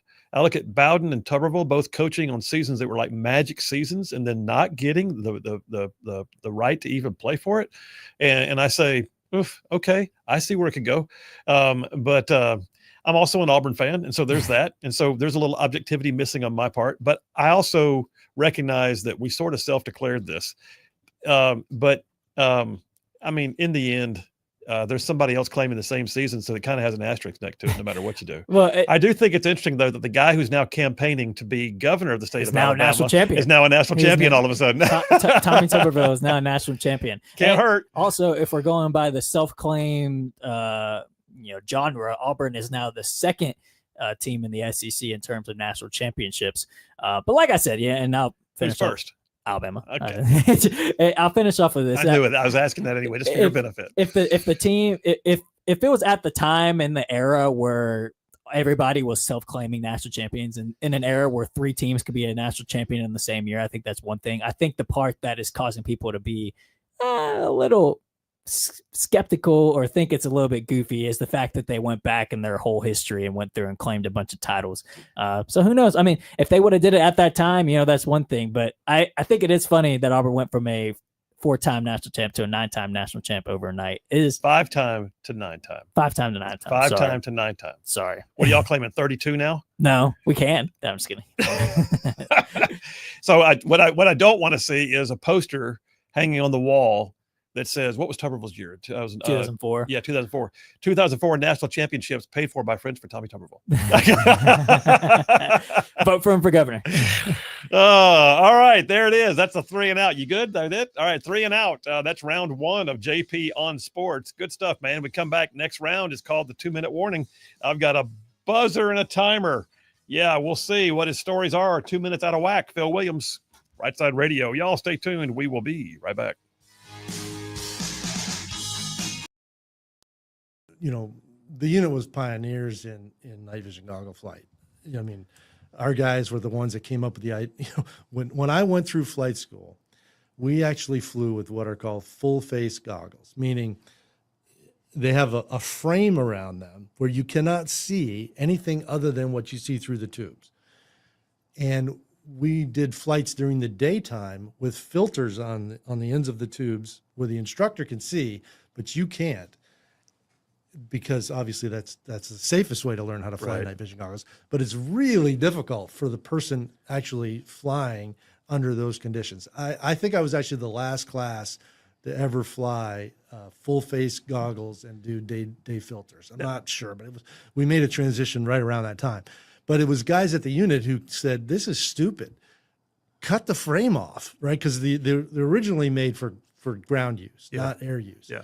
So they cut the frame off and they made them flip up, and you know, there's been evolution after evolution. They got the big cushion pad around. Yeah, and they're like, the full like face big. ones. Yeah. They didn't last very long, but that's where it started. You know, until somebody said, "No, we need to change this," and then they came up with ideas like finger lights and lip lights and infrared lasers and infrared tracers and all these things that you can see with night vision goggles that you can't see with the unaided eye. All were, you know, basically came from that early. So how much of that training is done by simulators now? Do they do that? A lot. Simulation? Yeah, a lot. Yeah. Simulators are really good. It was actually part of what I did after, At you know, Pinnacle? I transitioned out, was working that field.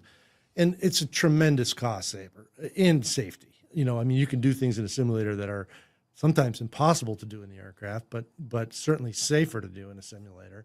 And you do it cost effectively, because a lot of what's going on in the aircraft today that are advanced is mission management. It's not so much moving the sticks around, it's pushing buttons and understanding how to use the integrated avionics. And you don't need to learn how to do that in a, you know, aircraft that costs whatever, you know, $10,000 an hour to fly. Now, I'm not saying you don't need stick time. Okay, that's the trap that some bean counters tend to fall into. That There's always that seat of the pants feel that yes, changes things. and actually the Army has come to realize that the aircraft they've been using for primary flight training at Fort Rucker now probably isn't the best, because you're not doing enough actual stick flying. There's a lot of automated systems on board that help the aircraft, or help you as a pilot, that you're losing that real ability to fly manually. Yeah. And they just did a pilot program where they're going to probably change how flight school is done, because there's been a realization that we got people that don't know how to fly a helicopter. I mean, they can mission manage all day long, but if they have to actually fly a bird, they're not as good as we used to be, unfortunately. So let me ask you this: what now? The 160th, y'all are balls out a lot. So when you're flying, some of the stuff you're doing are not the things you would do or even be allowed to do in a conventional unit. But then you're also, like you said, you were back in the days when things were being pioneered. And I swear, I think it was you told me one time about strapping a Gatling gun or something to the front of one of the birds just to try it out to see if it would work. And it didn't work very well. Well, am I right in remembering that? Yeah, I was part of the group that created the Arm Blackhawk. Okay. And it's still the only place that it's used is at the 160. All right. And yeah, we were running with scissors. I mean, we put a 50 cal, you know, and these things are being mounted just on what was originally intended to be a door gunner pintle mount. So it's not really structurally designed to hold, a fixed forward weapon, but we modified it to where it could. And I mean, we had duct tape, a little zip tie. Oh, plenty of duct tape. Yeah. Even coat hangers. I mean, you name it, whatever it took. But it was an amazing time to be there because you could go from sitting in the team room saying, man, it would be cool if we could do this, to convincing the leadership that, there's some risk here, but we think we can mitigate it. Let's go try it. To then, that worked, writing a requirement and actually getting it turned into something that is fielded, and then go shoot it in combat. I mean, there's probably nowhere else in the world you could say that. And I experienced that on more than one occasion. So what was the craziest thing you can remember y'all did and thought, man, we're never going to do that again? The one that you sit around at 160th reunions going, remember that time? Yeah. Well, one of the most amazing stories, and I've told it many times. I like to joke that I shot myself down 5 times. And the most dramatic one, and none of it my fault, but the most dramatic one. So back to this Pintle mount with a minigun on it. So a minigun is a 7.62 Gatling gun, right. 6-barrel. It'll shoot 6,000 rounds a minute at high rate. Okay, that is incredible. When people see video, like if you go online and you Google.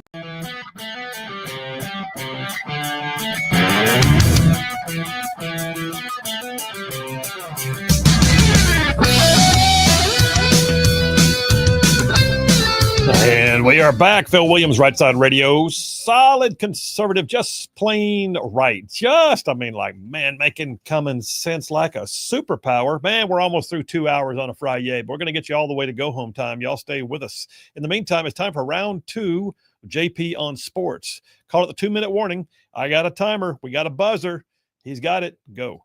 So we were just talking about how different the world of college football is now. This is a crazy story. Well, not really crazy. I guess it's kind of crazy if you look at it through the lens of how quickly things have changed. But Brian Kelly, the coach of LSU, revealed himself how much LSU spent in NIL on their 2025 roster. Oh, my gosh. Do you want to take a guess? Take a guess at how much you think LSU spent on the roster. I'm just going to go swag it. I'm going to say $52 million. It's actually $18 million. Okay. However, that is still a lot of money. $18 million. Just think about that headline. If that headline was, I don't know, in 2023, 2022 even, that an SEC coach is himself saying they spent $18 million on this team this year. If you would have read that headline in 2023 or 2022, whenever, you would have been like, okay, so when's he getting arrested and fired? Because that's illegal. Yeah, exactly. But now it's like, oh, 18 million. And there have been people arrested, fired, and losing their jobs, and teams that have lost their championships and all kinds of stuff over the years. Yeah. So that's nuts. And I think the fact, like I said, that an SEC coach himself is saying that they're going to be at about $18 million for the roster this year. And that may not even be at the top. I mean, Texas, I'm sure, spent over $20 million with the boosters that they have with that, Texas oil money. Or A&M. I bet Texas A&M, too, may even be even higher than that. So I don't think LSU would even be at the top of the list in terms of SEC teams and what they spent on their roster. But $18 million. I think that answers the question of what you asked earlier about why there's so many changes in college football, because college football is it's at a point of like there's filthy money in college football and college. That's 2 words, filthy and money. It's true. And, college basketball is probably second behind them, but I think it's well known. College football may be neck and shoulders above everybody else in terms of money. There it is. That's the 2 minutes. Reset the clock. Go. This is a hilarious story, and it's a big gotcha story of so Colin Kaepernick, who everybody knows, had his whole stint of activism as a third string quarterback in the NFL, maybe second, but I think he was third. Anyways, so apparently there was a Spike Lee documentary that was in the makings with ESPN for years, and Spike Lee then came out and said that they're actually not going to be making that documentary anymore. So kind of went away with his tail between his legs and goes, yeah, I guess we're not going to make it anymore, which is hilarious. And it actually is a bit funny that ESPN of all places has nixed it, because I think they know it's probably not going to make enough money. They're not going to make any money on that documentary. Yeah. Because nobody cares. Yeah. Nobody cares anymore about Colin Kaepernick and how he was an activist for that one season where he wasn't seeing the field, and now he's a loser who's not in the NFL anymore. Keeps trying to get in the NFL, but he's just not good enough anymore. That's pretty much all there is to the story. This guy took a knee. He wasn't good. That's why he didn't play. And then for years to come, he still wasn't good. And that's why he didn't play. It had nothing to do with racism or the fact that he was taking a stand, right? Like, that's just not an interesting documentary, in my opinion. So I think it's funny that ESPN themselves, which is one of the more woke organizations Yeah, they are. in the world, is even recognizing, okay, They decided not to go there. this is going to bomb. Sorry, Spike. You just take your ball and go home. So it's amusing. It's also one of those vindicating moments of like, Spike Lee had to be told nobody cares. Was Spike Lee told, or Spike Lee wanted to drop it because it was a no-brainer? Oh, Spike Lee definitely did not want to drop it. Okay, you look at Spike Lee, and Spike Lee definitely still thinks that would be a big documentary. Everybody would want to see it. I think he had to be told, nah, that's not the case. There it is. All right, that's the timer and the buzzer. Next round, go. So speaking of ESPN, their wokeness, so Sports Center put up this graphic, and I don't think there's an actual reason for this graphic. I think they just put it up to put it up, but it was a graphic, and the caption says all the icons, all the moments, all of ESPN, all in one place. And it was this graphic of a bunch of current and former players. I'm seeing Peyton and Eli Manning in here. I'm seeing Luka Doncic. I'm seeing Simone Biles. But here's the thing. This graphic got destroyed on social media because one third of the players on this graphic were WNBA players that people did not even know the name of. And there were only 4 MLB players on there. Okay. So ESPN is continuing their dislike of baseball for whatever reason, which is why they lost the MLB this past offseason. But like I said, 1/3 being WNBA players. Scotty Scheffler, the number 1 golfer in the world, is not even on the graphic. And I think the only golfer on this graphic may be Tiger Woods, but I honestly right now looking, I don't even see Tiger on there. So this was a clear virtue signaling of the WNBA players, which, like I said, if I asked you to name WNBA players, people would say Caitlin Clark, Angel Reese.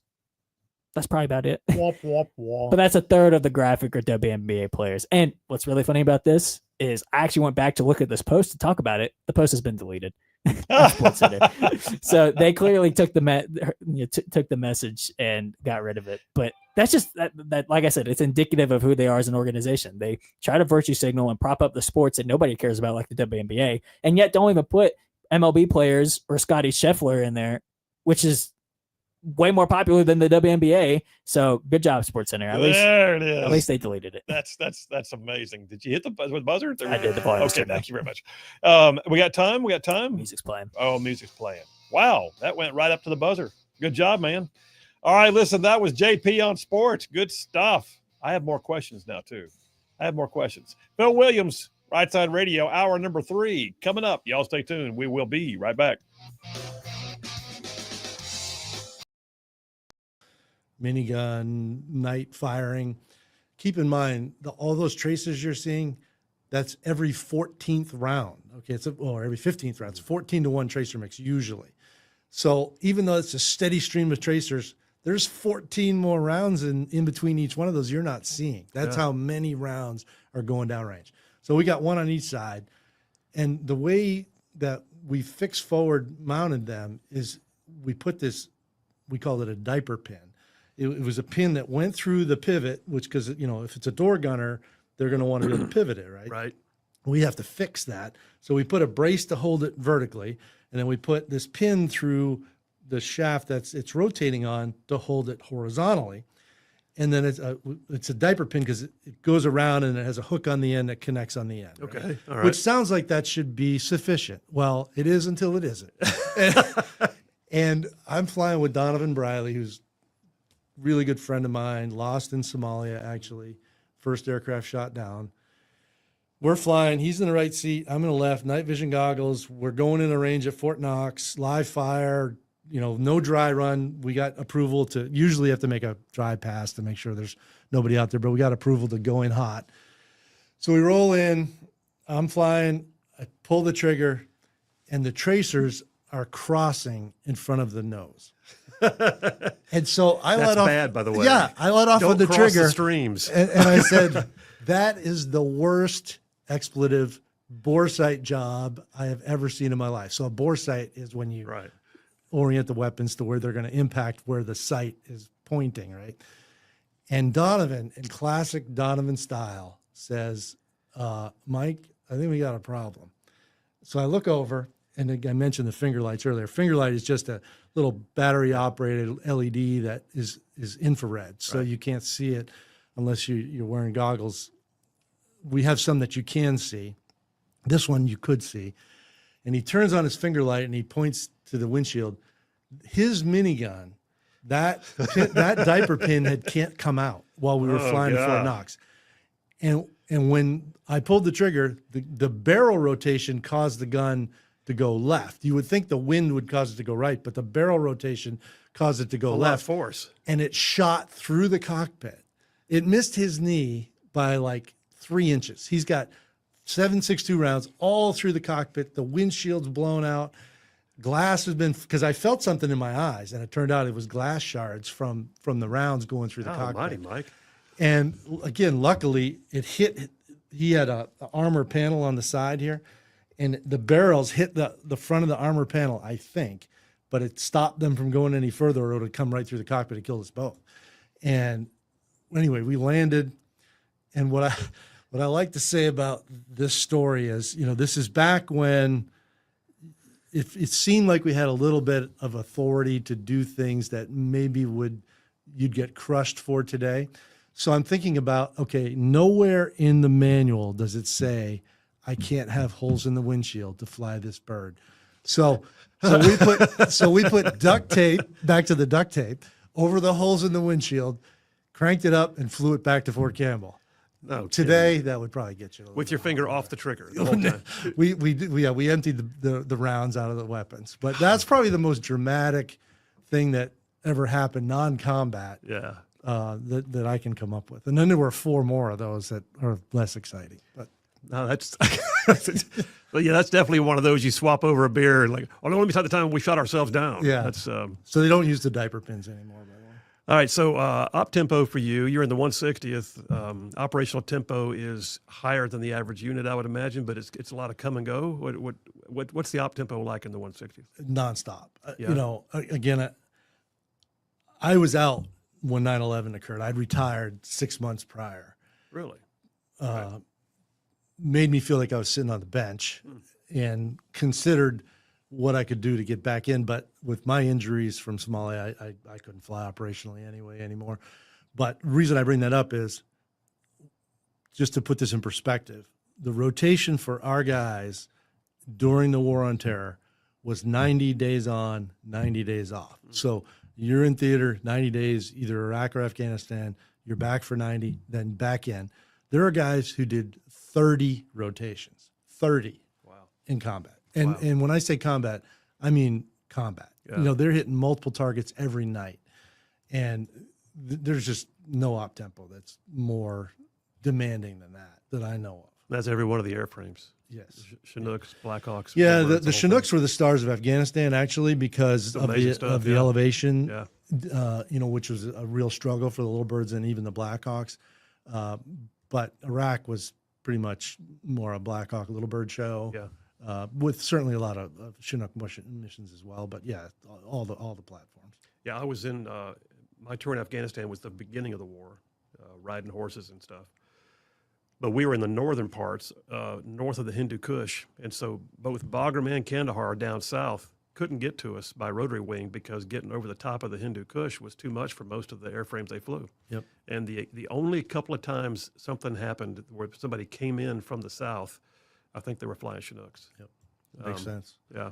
Because it's a beast. I mean, it really is. There's some. It's a freaking school bus with rotors on top. Yeah, we call it a dump truck, but I love it. Yeah, it's a great aircraft. But I've seen images of. I mean, some of those guys that fly in the Chinooks, it's amazing. They can balance on a dime. But they literally, one guy was with the ramp down in the back was hovering in the air, exiting troops onto a mud hut on the edge of a cliff. Yeah, there's a famous picture from Afghanistan. That's probably it. Yeah.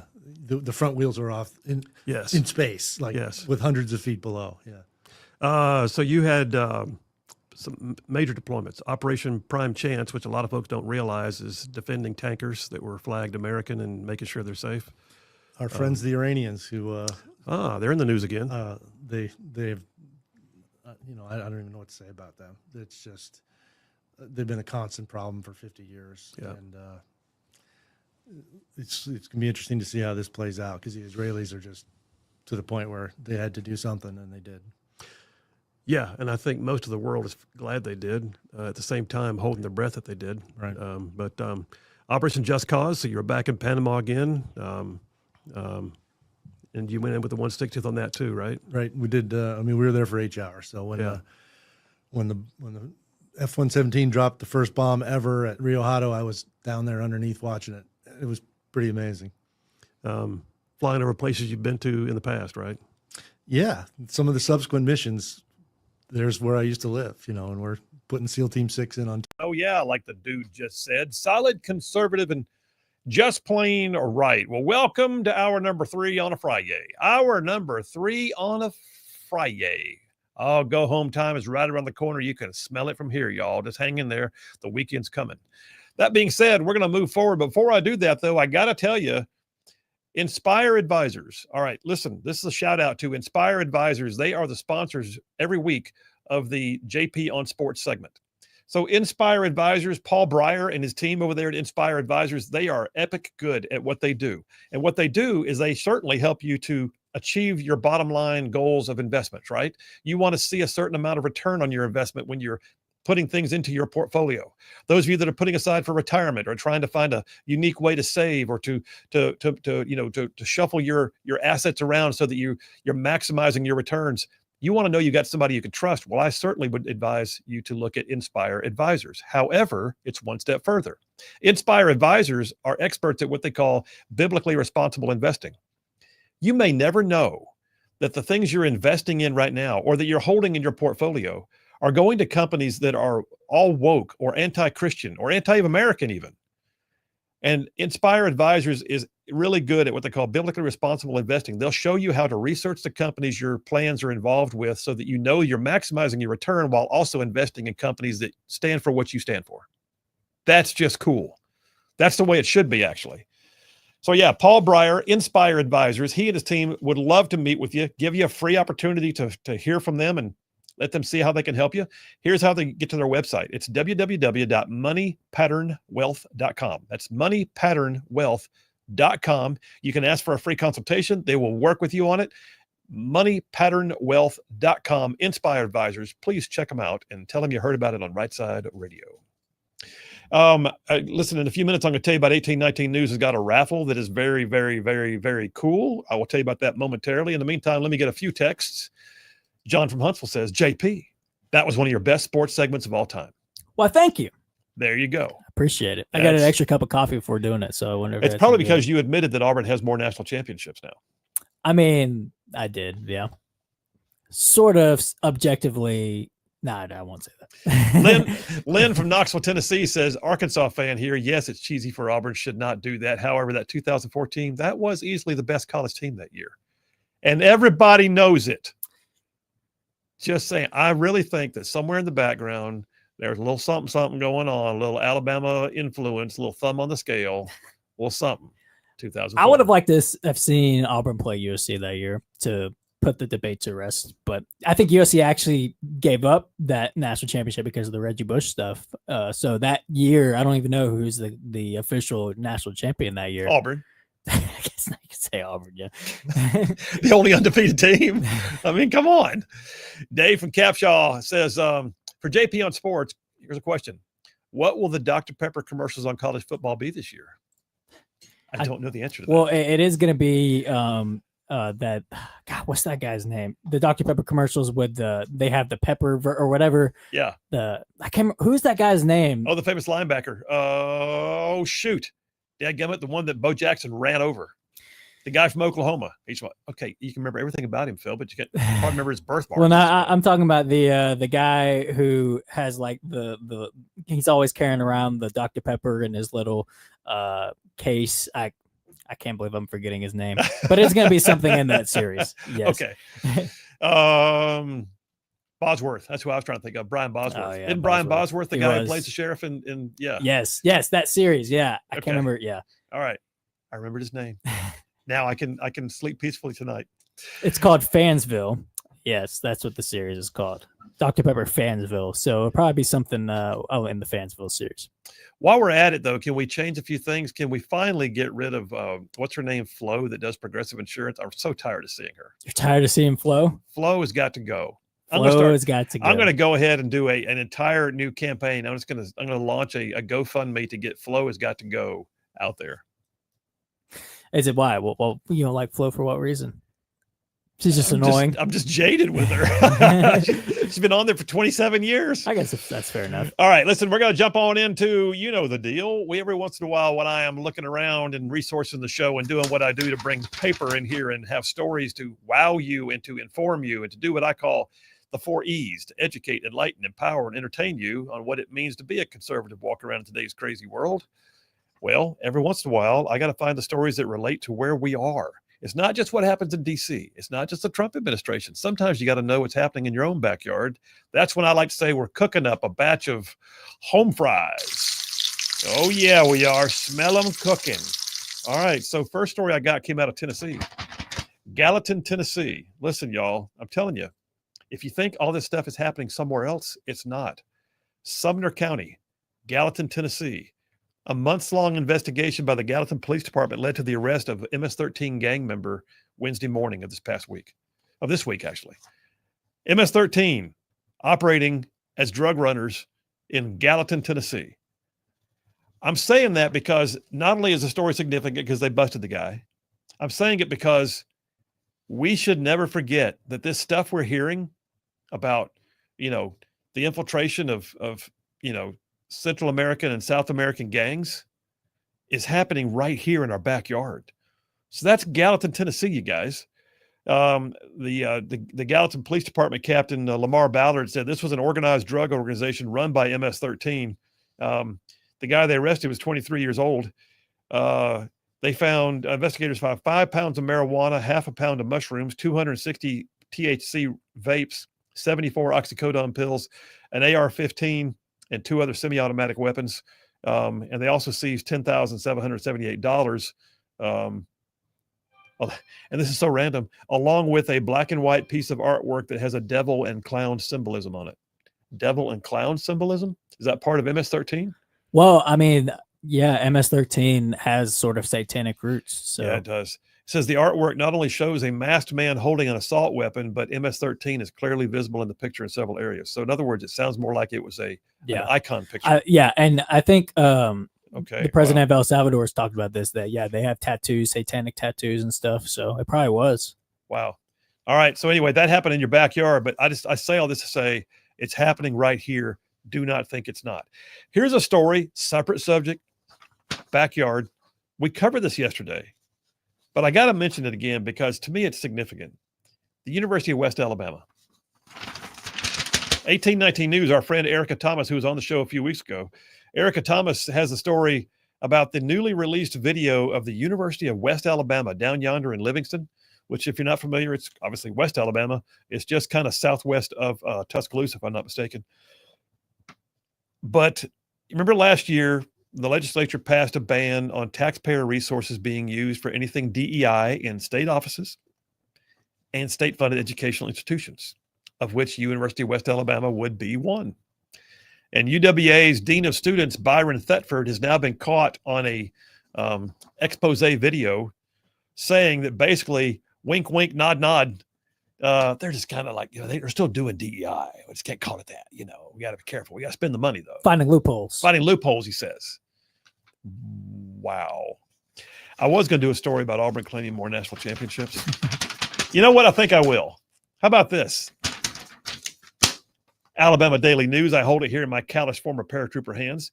Auburn claiming 4 additional football titles, national football titles, will call itself a 9-time champion moving forward. Can I have some applause? Can I have give me an hallelujah? How about that? Oh, you're so sad. You did that on purpose. I had to do both. You got to be objective. But you know what? Here's the verbiage that you didn't bother to read. What's that? The athletic director, John Cohen, of course, is the one who officially said, yep, we're adding 1910, 1914, 1958, 2004. His quote, "For too long, Auburn has chosen a humble approach to our program's storied history. choosing to recognize only the AP national championships. Dun, dun, dun, dun, dun, dun, dun. Starting this fall, we have made the decision to honor the accomplishments of our deserving student athletes, coaches, and teams from Auburn's proud history, and our visible national championship recognitions now align with well-established standards used by the NCAA's official record books and our peers across the nation. Put that in your Bama pipe and smoke it. I don't know how much of that is true, but I think it's important, since you didn't bother saying it, because you're doing the whole weird thing. The weird thing? The weird thing, calling it a weird thing. I think it's important to note that he says Auburn has always chosen a humble approach and only used one standard. Unlike other schools, unlike Alabama that claims 37, we are now claiming 9, which are rightfully ours. I'm going to go with it. I'm going to go ahead and embrace it. I like it. By the way, I think Bowden and Tuberville both deserved it. Thank you very much. Thank you, Mama. Thank you very much. I got one for you. Last one for the break. This is big for the Huntsville region. Notice I said region. The region, a Huntsville drone manufacturer, is hoping to help America catch up with China in the production of drones. The company is called Performance Drone Works. The story here is on AL.com. Phil, did you go to AL.com? I did. I go to these places so you don't have to. The company is known as Performance Drone Works, or sometimes referred to as PDW, began manufacturing drones July 1st of this year. They expect to produce upwards of 60,000 drones a year. 60,000. PDW is the most important drone company in the United States, says their co-founder, Ryan Gurry. The reason why China has begun campaign of economic sabotage to undermine the U.S. drone market, they had the foresight to realize that the future of warfare would involve small drones. So this is a defense issue, all right? That's what this is. And so we're looking right now at a major drone manufacturer building its capabilities right here in the Huntsville region. They started off with just a few, like a dozen employees over there at Stovehouse, using a small spot. And they have now advanced into, much greater capabilities. And I suspect you're going to wind up hearing a lot from PDW as being an employer of people in the tech industry in the Huntsville region. And what that basically means is, one more thing to add to the the quiver of arrows for the Huntsville's economic development. All right, taking a break right now. We'll come right back, and I'll tell you, there's been something said about whether Alabama National Guard might participate in D.C. What would that be? I'll tell you when we get back. Phil Williams, Rightside Radio. Y'all stay tuned. We will be right back. Around the city trying to find, because Noriega was still on the run at the time. That our mission was to capture him. That was it. Yeah. And we called it the hunt for Elvis, because there was always an Elvis sighting somewhere, and usually it was bogus, but if it met the intel criteria, we'd go. And so we were flying all over the place.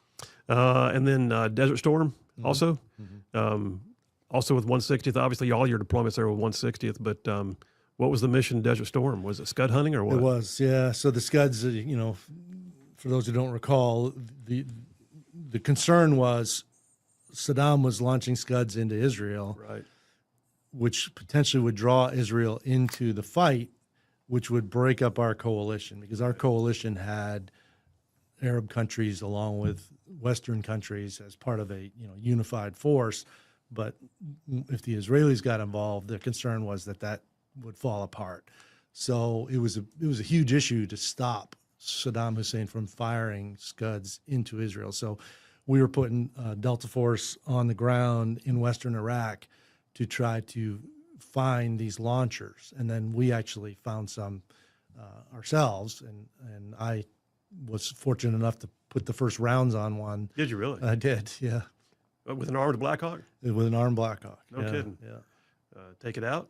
So in the end, they think it was a decoy. But there's a photo of it in this. I don't know if you've ever seen these books. Like there's an Army one, a Navy one, Air Force. There's a SOCOM book.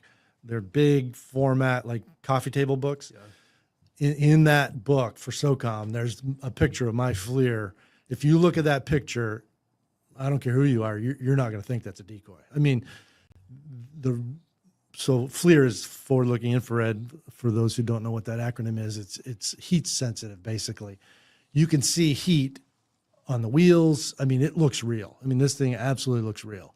And then you can see the minigun rounds sort of hitting on the way up into but it didn't blow up. And we had a Scud expert back at the operations center when we got back, and he said, "You're really lucky it didn't blow up, because if it blows up, it's like the space shuttle going off, because there's so much propellant in there." Oh, wow. And we were pretty close. We were probably within 200 meters when we broke. Oh, wow.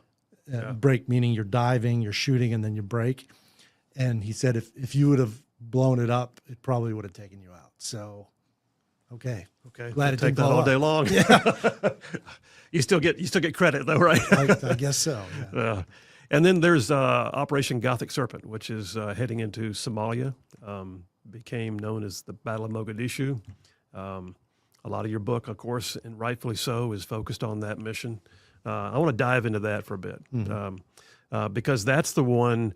I mean, your situation in the Battle of Mogadishu took you out of running in obscurity in terms of your personal name, and thrust you into the eyes of the entire world. And I remember that. I remember when that happened. It was amazing to see it. But for those who don't recall, Operation Gothic Serpent, the intro into Mogadishu for the United States actually started under George H.W. Bush. Correct. But it transitioned in early '93 when Clinton took office. Correct. So you were there during Clinton's era, correct? Yes. All right. So Clinton took office in January '93. Task Force Ranger is the name of the U.S. presence, I guess, at the airfield there. And then in October, was it October 3rd, I think? October 3rd, '93, launched what many people just refer to as Black Hawk Down, because that's the book and the movie. And I guess code word Irene was what launched the mission, right? It was. Which my secretary downstairs at the law firm, her name is Irene. I Oh, told her really? one day, I said, I don't know if you're aware of the use of your name in modern pop culture. And she went, I've never heard that. So anyway. And actually, that's my character that says it in the movie. That is your character. Yeah. And I want to talk about the movie and all that too at some point, just to get your thoughts on it. But Rangers have the mission of going in and securing some high value targets, or securing the scene so that Delta can secure the high value targets. You're part of the flight in. Who were you bringing in, by the way? So I was the flight lead, which means I'm responsible for my whole flight of aircraft of the Ranger blocking force. So it's basically split into two pieces. We had the assault force, which is where the Delta guys are. They're primarily on little birds. Yeah. And they're going to go in first because they want the element of surprise. They want to be, busting doors down before, with limited amount of time to react, right? If you put the blocking force in first, then you bring the assault force in, the bad guys have a little bit more time to.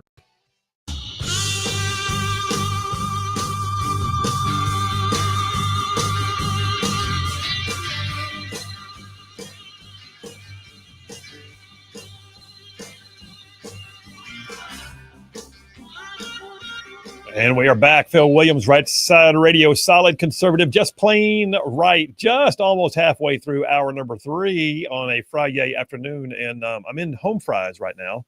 By the way, I've got an update for you after the top of the hour, at the bottom of the hour, I'm sorry, with the John Bolton raid. I'll give you that when we come up to it. But here's a story from our friends at 1819 News again.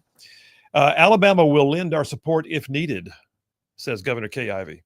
So Governor Kay Ivey's office, at least, put out a statement saying that we have not received an official request, but Governor Ivey stands ready to lend our support if needed. Governor Ivey remains supportive of President Trump's mission to make America safe again, beginning with our nation's capital.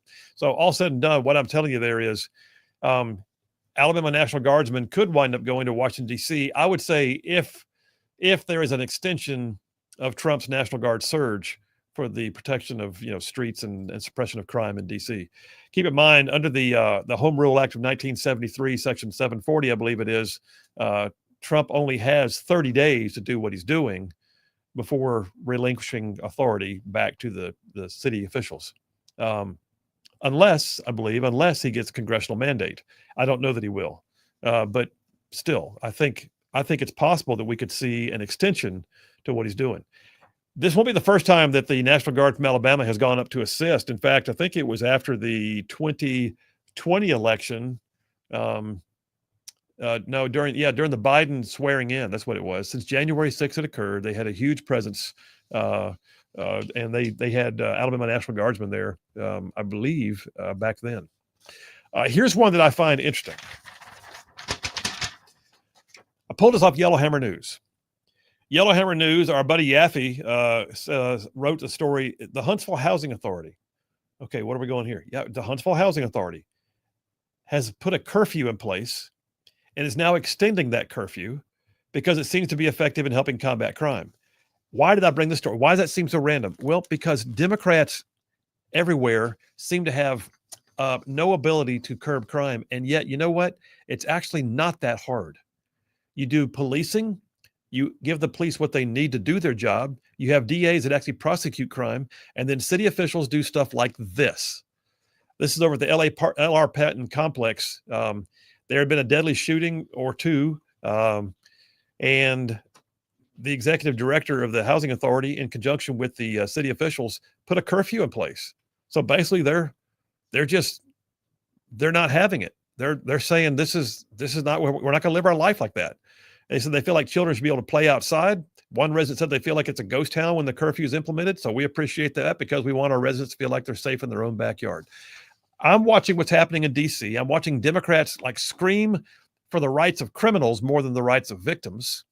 I'm watching the fact that it takes actual enforcement of the laws to actually, I don't know, curb the crime. And here we are watching it right here at home. And apparently it's having a positive impact. What'd they do? They went and said, okay, you can't play nice. You don't get to play. Curfew.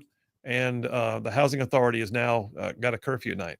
I don't know that anybody's challenging it. I think they have the right to do this.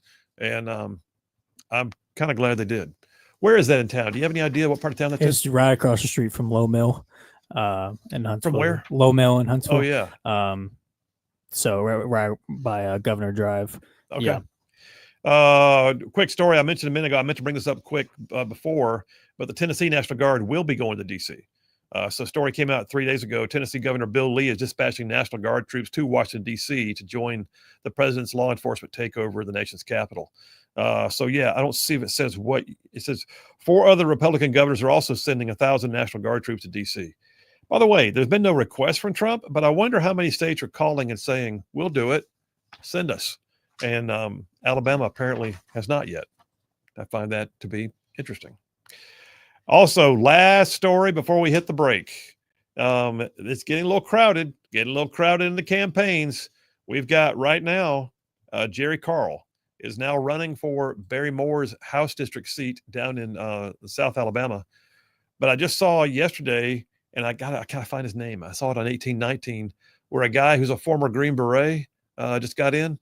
So that's happening. And then isn't Rhett Marcus? Is that what he's also doing? Yes, Rhett Marcus. Yeah, State Representative Rhett Marcus with the backing of Katie Britt. With the backing of Katie Britt, apparently, is now running. So suddenly that congressional district is getting, so if any thought that Jerry Carl had of getting his old seat back without too much of a fight, it's pretty much out the door right now. And I would just say that that's going to be a very busy congressional race. Right now, they're all Republicans. I don't think we have any Democrats down there running. Are they conservatives? That's another story. All right, more to come. Phil Williams, Rightside Radio. Y'all stay tuned. We will be right back. So they're going in first. We're right behind them. So as soon as their birds pull out, we're moving in. And I had 4 Blackhawks that made up the blocking force, plus 2 spare attack little birds, plus the search and rescue bird. So we're all coming in together on the second wave, basically. And we just set up a box. I mean, all they want is put a ranger platoon on each corner, and the purpose is twofold. One, keep more bad guys from getting in, and then obviously we call them leakers, keeping the people you're after from getting out. And that all went pretty smoothly, even though we'd done it 6 times before. This was the 7th mission. Right. And we had tremendous success. We had captured, I think, 27 people on a list of 50, taken no casualties of any significance. It didn't lose any birds. I mean, it was all going pretty well. There were 3-day missions and 3-night missions leading up to that. And this 7th mission is a day mission, which created some risk factors that we knew about, but not my call. Part of the job. But yeah, the commander makes the call. Right. They're within tolerance, I guess you could say, and when we go. and then all hell broke loose. Yeah, it got crazy on the ground pretty quick, didn't it? It did. I know we had one ranger injured on the fast rope end, and that created a scene. And then I guess the all call went out, and it seemed like everybody in Mogadishu had an AK-47, and they all ran to the scene. And that was their strategy, which we found out later. They actually had set up a system where once they knew where we were hitting the target, and again, they learned this over time, right? I always, when I talk about this, I try to compare it to sports, right? If you keep running the same play, the defense is going to adapt to that play, right? They understand, okay, this formation means this is what they're going to do, so here's how we counter that. It works the same way in the military. And so having done it 6 times, they obviously understood, okay, the helicopters will go to a target. That's where, they're going to put people on the ground. They're going to try to apprehend folks. If we can pin them in there, then, we might have some chance of Plus, they were blocking roads, so the Right. ground convoy was Absolutely. having trouble. Yep. So we found out after that was their strategy. Once they knew where the target was, they were all going to close on it, and it worked pretty well, actually. Well, the Blackhawks stayed on station. In fact, one thing I've never known is what was the purpose of y'all? If there's going to be a ground convoy for the exfil, what was the purpose of y'all remaining on station like you did? So we kept 2 attack Little Birds and 2 Blackhawks over the target for fire support. So Okay. the Little Birds, they've got miniguns and rockets, Right. and they're going to be slightly further out in terms of their restricted fire areas. Where the Blackhawks were being used, and honestly, hindsight being 2020, it wasn't a great way to do this, and it's not being done anymore, at least not in urban environments. They were being used for both the miniguns, which I don't think they used the miniguns a lot, but they had snipers on board. So it's a great stable platform for the shooter, but it's a 50-something foot long target for people on the ground that have weapons. Mm-hmm. And you can't fly fast, because if you're flying fast, your shooter can't hit anything. So the speed is less than what you would fly if you were, just trying to avoid fire. We're probably flying 50 knots, right? Which may seem fast to someone on the ground, but that's really slow for an aircraft. Mm-hmm. And it makes the aircraft much more vulnerable to ground fire. And how far above ground were you? Very low. I mean, Okay. the Blackhawks had to stay 150 feet and below. Okay. And the Little Birds, I think, were 300 feet and above, which worked out great. I mean, we'd done it, at that point, probably 50 times counting rehearsals, and never had any close calls in terms of mid-airs. Were you just flying racetracks? Yeah. Okay. Yeah, we had, when I was in Baghdad in 2004, I can remember being on a cordon and search mission in Sadr City area, and they had changed all the TTPs because the racetracks got predictable, apparently, for ground fire, and so they were flying figure eights, and they were also altitude changes, and they had gone through all kinds of machinations to try and make sure the bad guys on the ground didn't have a predictable means of assessing, where the flight was going to be. Right.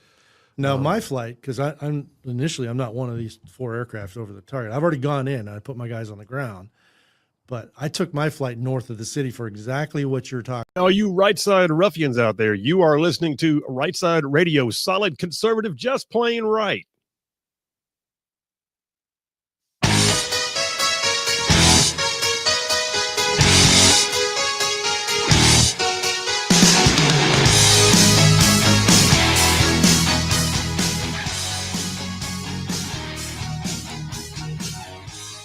And we are back. Phil Williams, Rightside Radio, solid conservative and just plain right. Man, covering down on some major ground across the southeast U.S. of A. Y'all, I'm talking about this show. This show. Whew, goes from like Huntsville back over to Chattanooga, from Tuscaloosa back over to Gadsden, all the way down to that lovely little village on the plains we call Auburn, straight across the line from there to what we call, once again, Port Benning. And then big old patches of North Georgia and Mississippi, all thrown in just for good measure. And that's just the radio. Then there's all y'all in the whole wide world going to the World Wide Web, logging in every single day, doing the live stream on places like X, YouTube, Rumble, Facebook, and our website, rightsidemedia.org. Thank you very much. And then you podcast it to catch it after the fact. The bottom line is this: wherever you catch this show, wherever you catch it, whether before, during, or after, I will just tell you, it means the world to us. Thank you very much. We do it for you, and you make our very reasons for being here every day worth it. Hey, by the way, before I go any further, I got to tell you, our friends at 1819 News got a cool thing going on, a cool thing you can be a part of.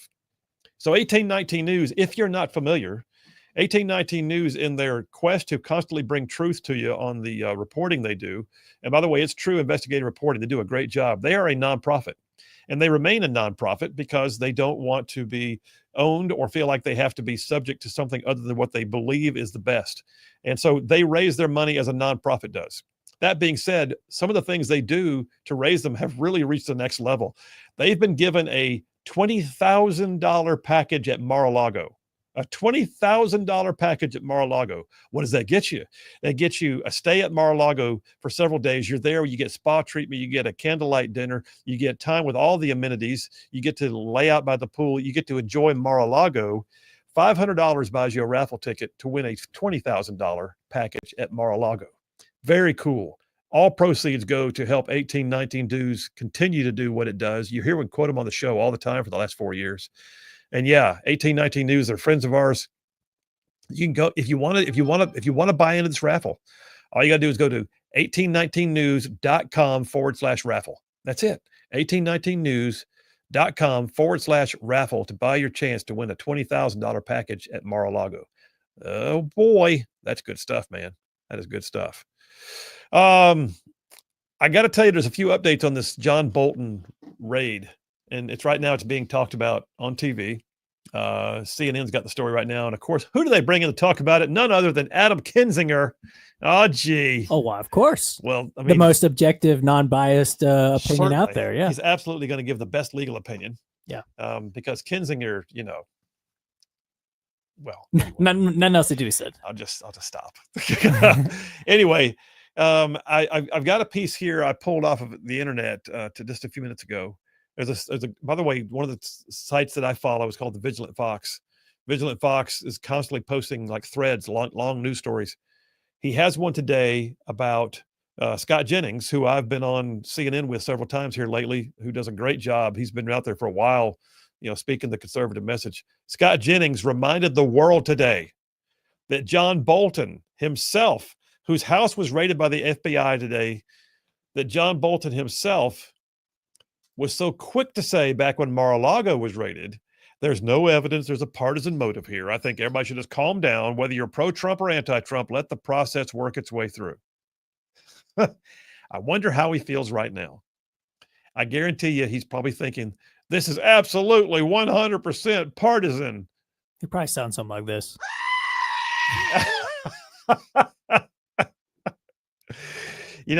If you hadn't been dissing on Auburn's stuff today, you'd probably win all the points today. Hey, I mean, John said that was one of my best segments, so who knows? So let's hit it one more time. John Bolton said, but you picked up something else a minute ago. You said JP on the John Bolton. What'd you find? So this is from Benny Johnson on X. He says that an FBI official just told him this, and this is a direct quote. It is widely known that Bolton mishandled and took classified information for use in his 2020 book, which is kind of what we talked about earlier, after he failed to get approval. But also this raid of Bolton's residence comes after years of investigation into this potentially criminal disclosure, which started in 2020 before being put on pause for political reasons. So, wow. Who was the president in? Trump was technically president in 2020, but it was not pursued after the Biden administration came into office. So, what we heard earlier that this was an older investigation that's been reopened, yes, is accurate. Yes, according to this FBI official, which it's funny. Why would you put it on pause? There's no reason for that. Okay. Well, on the one hand, the whole thing gives me the heebie-jeebies. I mean, Trump gets raided, so now the anti-Trumpers get raided. But it sounds like there was something really there a long time ago, and the Biden administration, wink, wink, nod, nod, just shut that thing down. Yeah, classic. All right, we'll see. We'll see. Hey, I got a couple. I'm not gonna. You know what? I'm bummed for you. Because I spent some time putting together an Adventures in Woke World, but I'm going to get a few of these stories because otherwise they'll be stale by next week. So I don't know. Should we do the whole sound effect?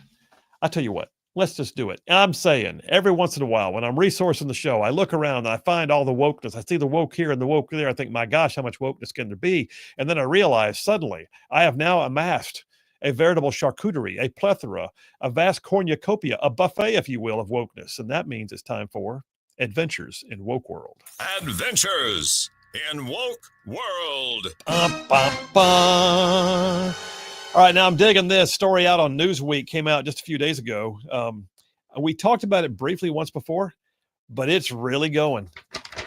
Oklahoma superintendent for public instruction, which is like saying their school superintendent, a guy named Ryan Walters, has now introduced a test for teachers that move into his state from California and New York in the bid to keep out what he calls woke indoctrination. So Texas has seen a massive influx of refugees from the blue states, California, New York, especially California. But Walters said his now have a test. It's been compiled in association with conservative educational group PragerU, and it will be used to take teachers from other states and see if they've been bringing in their dogmas, their liberal dogmas with them. And I'm wishing they would have first of all, it's going to have like things that talk about, are there two genders or not, and you ask, and anyway, the bottom line is that Texas teachers moving to Oklahoma from California and New York are being required to pass this new test to obtain a teaching certificate for Oklahoma. According to Walters, who told CNN the move was designed to keep away woke indoctrination. And the American Federation of Teachers, which I believe is the one led by Randy Weingarten, oh boy, said Ryan Walters appeared to be auditioning for the role of MAGA in chief. Nice. It's actually a good name, MAGA in chief. MAGA in chief. I mean, who wouldn't want to make America great again? Make America great again in chief. I'll be Chief MAGA. Chief MAGA man. That'd be me. That's perfect. They said his priority should be educating students, but it's not, said the people who literally fight culture wars that have nothing to do with education every single day, teachers union. Said it's getting Donald Trump and other MAGA politicians to notice him and think of him as their culture warrior. This test will be a turnoff for teachers in a state that already has a huge shortage. I doubt it. I don't think so. I think what's going to wind up happening, I think they're going to be glad. And I think you're going to wind up seeing basically people come to the state and go, yeah, you know what? I ain't doing that in this state either. Don't worry. Don't worry about me.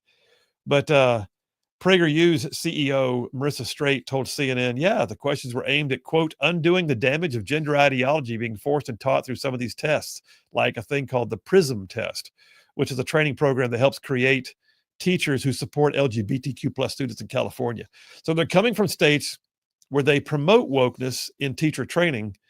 And if they want to be a teacher in Texas, guess what? It's an at-will employment until you're tenured. I'm pretty sure if you want to get hired, you should just be willing to take a test. Here's one for you. Love this. You remember not so long ago, during the great purges of 2020 and 2021, the great purges when statues were being torn down. Well, then it became official. It became like in 2023 when statues are being removed by decree, not just by mobs. Defense Secretary Pete Hegseth has now announced, Fox News has a story just a couple weeks ago, that, quote, the Reconciliation Monument, which is a Confederate memorial, will be returning to Arlington National Cemetery.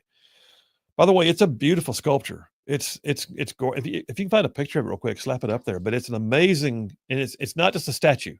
It's a large monument. I mean, it's like the size of a small house. What's the name of it again? The Reconciliation Monument at Arlington.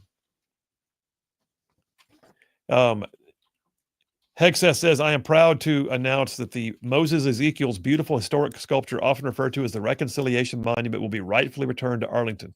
Now, some of the left are going to say it's a Confederate monument. Well, people need to stop and look, because what this really is, this was a monument towards forgiveness and the ability to restore our nation to a unified, grouping of states. Hence the name Reconciliation Monument. Yeah, there it is. And that picture is beautiful, but it doesn't do it justice in terms of its size. I've seen it before. It's huge.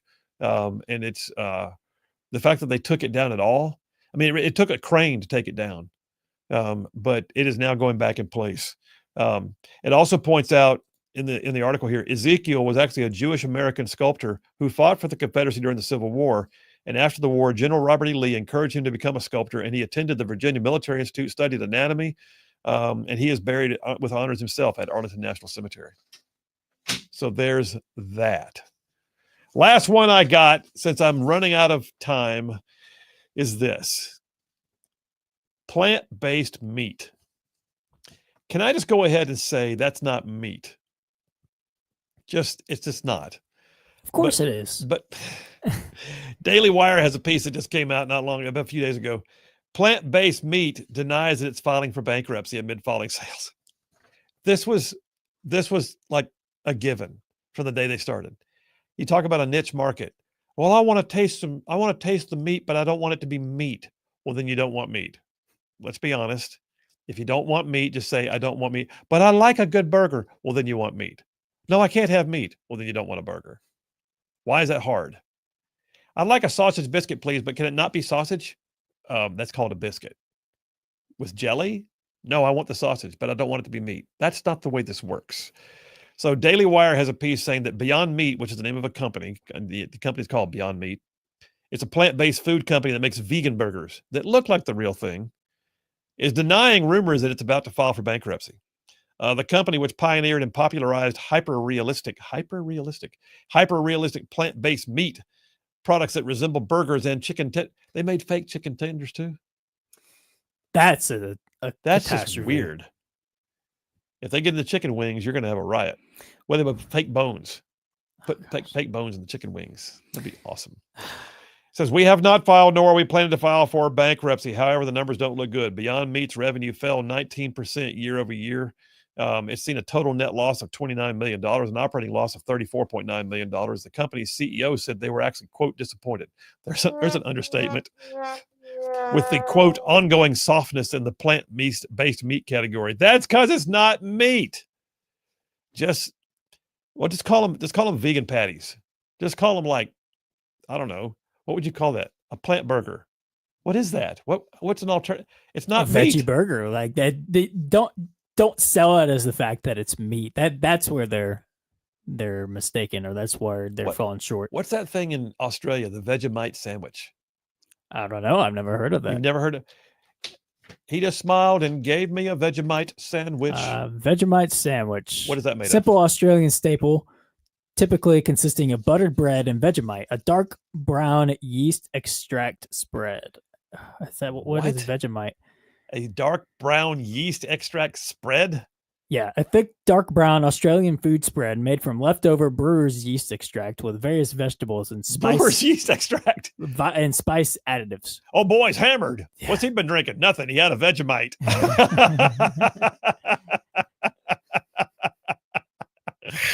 And on that note, we're going to take a break. Phil Williams, Rightside Radio. Y'all stay tuned. We'll be right back.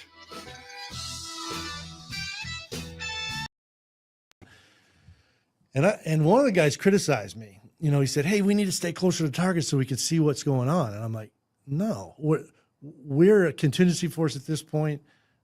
I'm going north of the city where there's no threat, because if we're just doing circles up there, why would I want to be right here in the middle of this fight and put our entire flight at risk?" And it was obviously the right decision to do what I decided to do.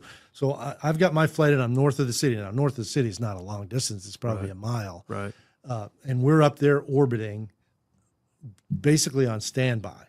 I mean, when you got assets like that, if you could keep them on hand as a ground force, yeah, keep them on hand, right? Because you never know when you might need some kind of helo support.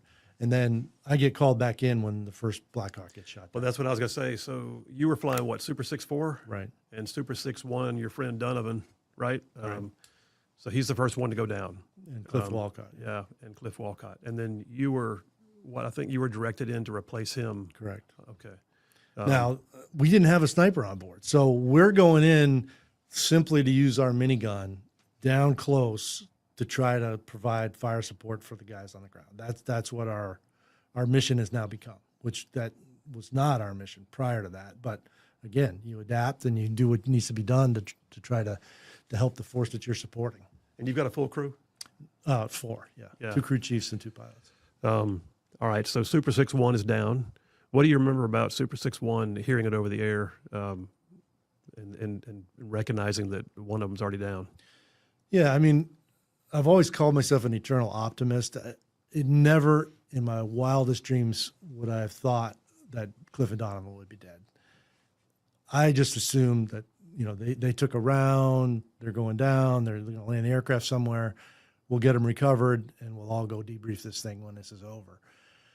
But obviously now we've lost a bird, which is the first time that this happens for us. There had been another Black Hawk shot down by 10th Mountain Division previously with some fatalities, but it wasn't our unit. And it, I've always used the phrase big sky, little bullet. You don't think it can necessarily happen to you until there's enough volume of fire where it's going to happen to you. And there's also a search and rescue bird shot down in the middle of all this that then heightens that even more, because now they've shot down 2 aircraft in about 5 minutes, and we're going into this fray. This is getting real, really fast. And, I remember telling the crew chiefs, because I've got control of their guns from up front. So I've got an arming switch. And I armed the guns, and I said, okay, you're armed, but we got friendlies all over the ground down here. So we can't go in here just blasting away. When we see bad guys, we got to get situationally aware so we know where all of our forces are before you start launching 6,000 rounds a minute downrange. Yeah. And unfortunately, in an urban environment, I don't want to say it's impossible, but right on the rooftops, it's really difficult to sort all that out. Because first of all, they're all taking cover. So, they're not standing out there waving at you. They're all taking cover. So trying to figure out where everybody was would have probably taken us a while. In the end, we only made it around 3 times when we got nailed by an RPG. So RPG to the tail rotor, right? Right. In the movie, and later I want to get your thoughts on the movie, like I said, but in the movie, there's a scene where you took the RPG to the tail rotor, but initially you thought it was going to be okay until you started getting some play in the pedals and stuff like that. So what were your first thoughts, and how did that I mean? Well, I knew we were hit, and I always tell people if you want to know what it feels like, drive too fast in a parking lot and hit a speed bump. That's what it felt like. It felt like a jolt to the airframe, because you don't see it. Usually, what they were doing is they let us fly by, and then they emerge from the doorway and shoot. So you're probably not going to see the launch. The crew chief might see it, depending if they're looking in the right direction. And then the reason they hit both of us in the tail is they're not leading us enough. So that 50-knot magical speed was just ballistically perfect for them to shoot at I'm sure they were aiming for center mass. Which the crazy thing is, an RPG is not usually designed to take out aircraft. No, but if you fire enough of them, eventually, they say they fired 150 at us on that mission. Now, not just at me, but on that mission. That's how many RPGs. I never heard that. Wow. Yeah. I mean, they went all in. They thought, we want to bring down a helicopter, and they were successful. So anyway, back to your question. Initially, I feel like I hit a speed bump, knew we were hit. I can see the airfield. It's 2 miles ahead of us. And looking in the cockpit, everything's okay. Controls are all responding.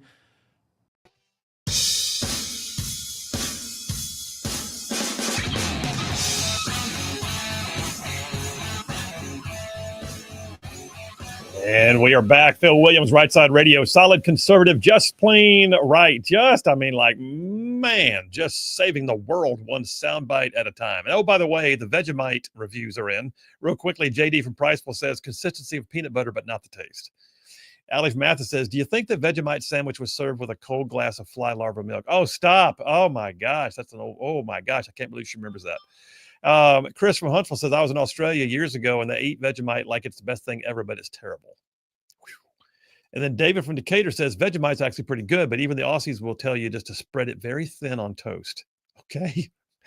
And then Joe in Tennessee says, you don't want Vegemite. Ate some of the Down Under in Huntsville in 1987.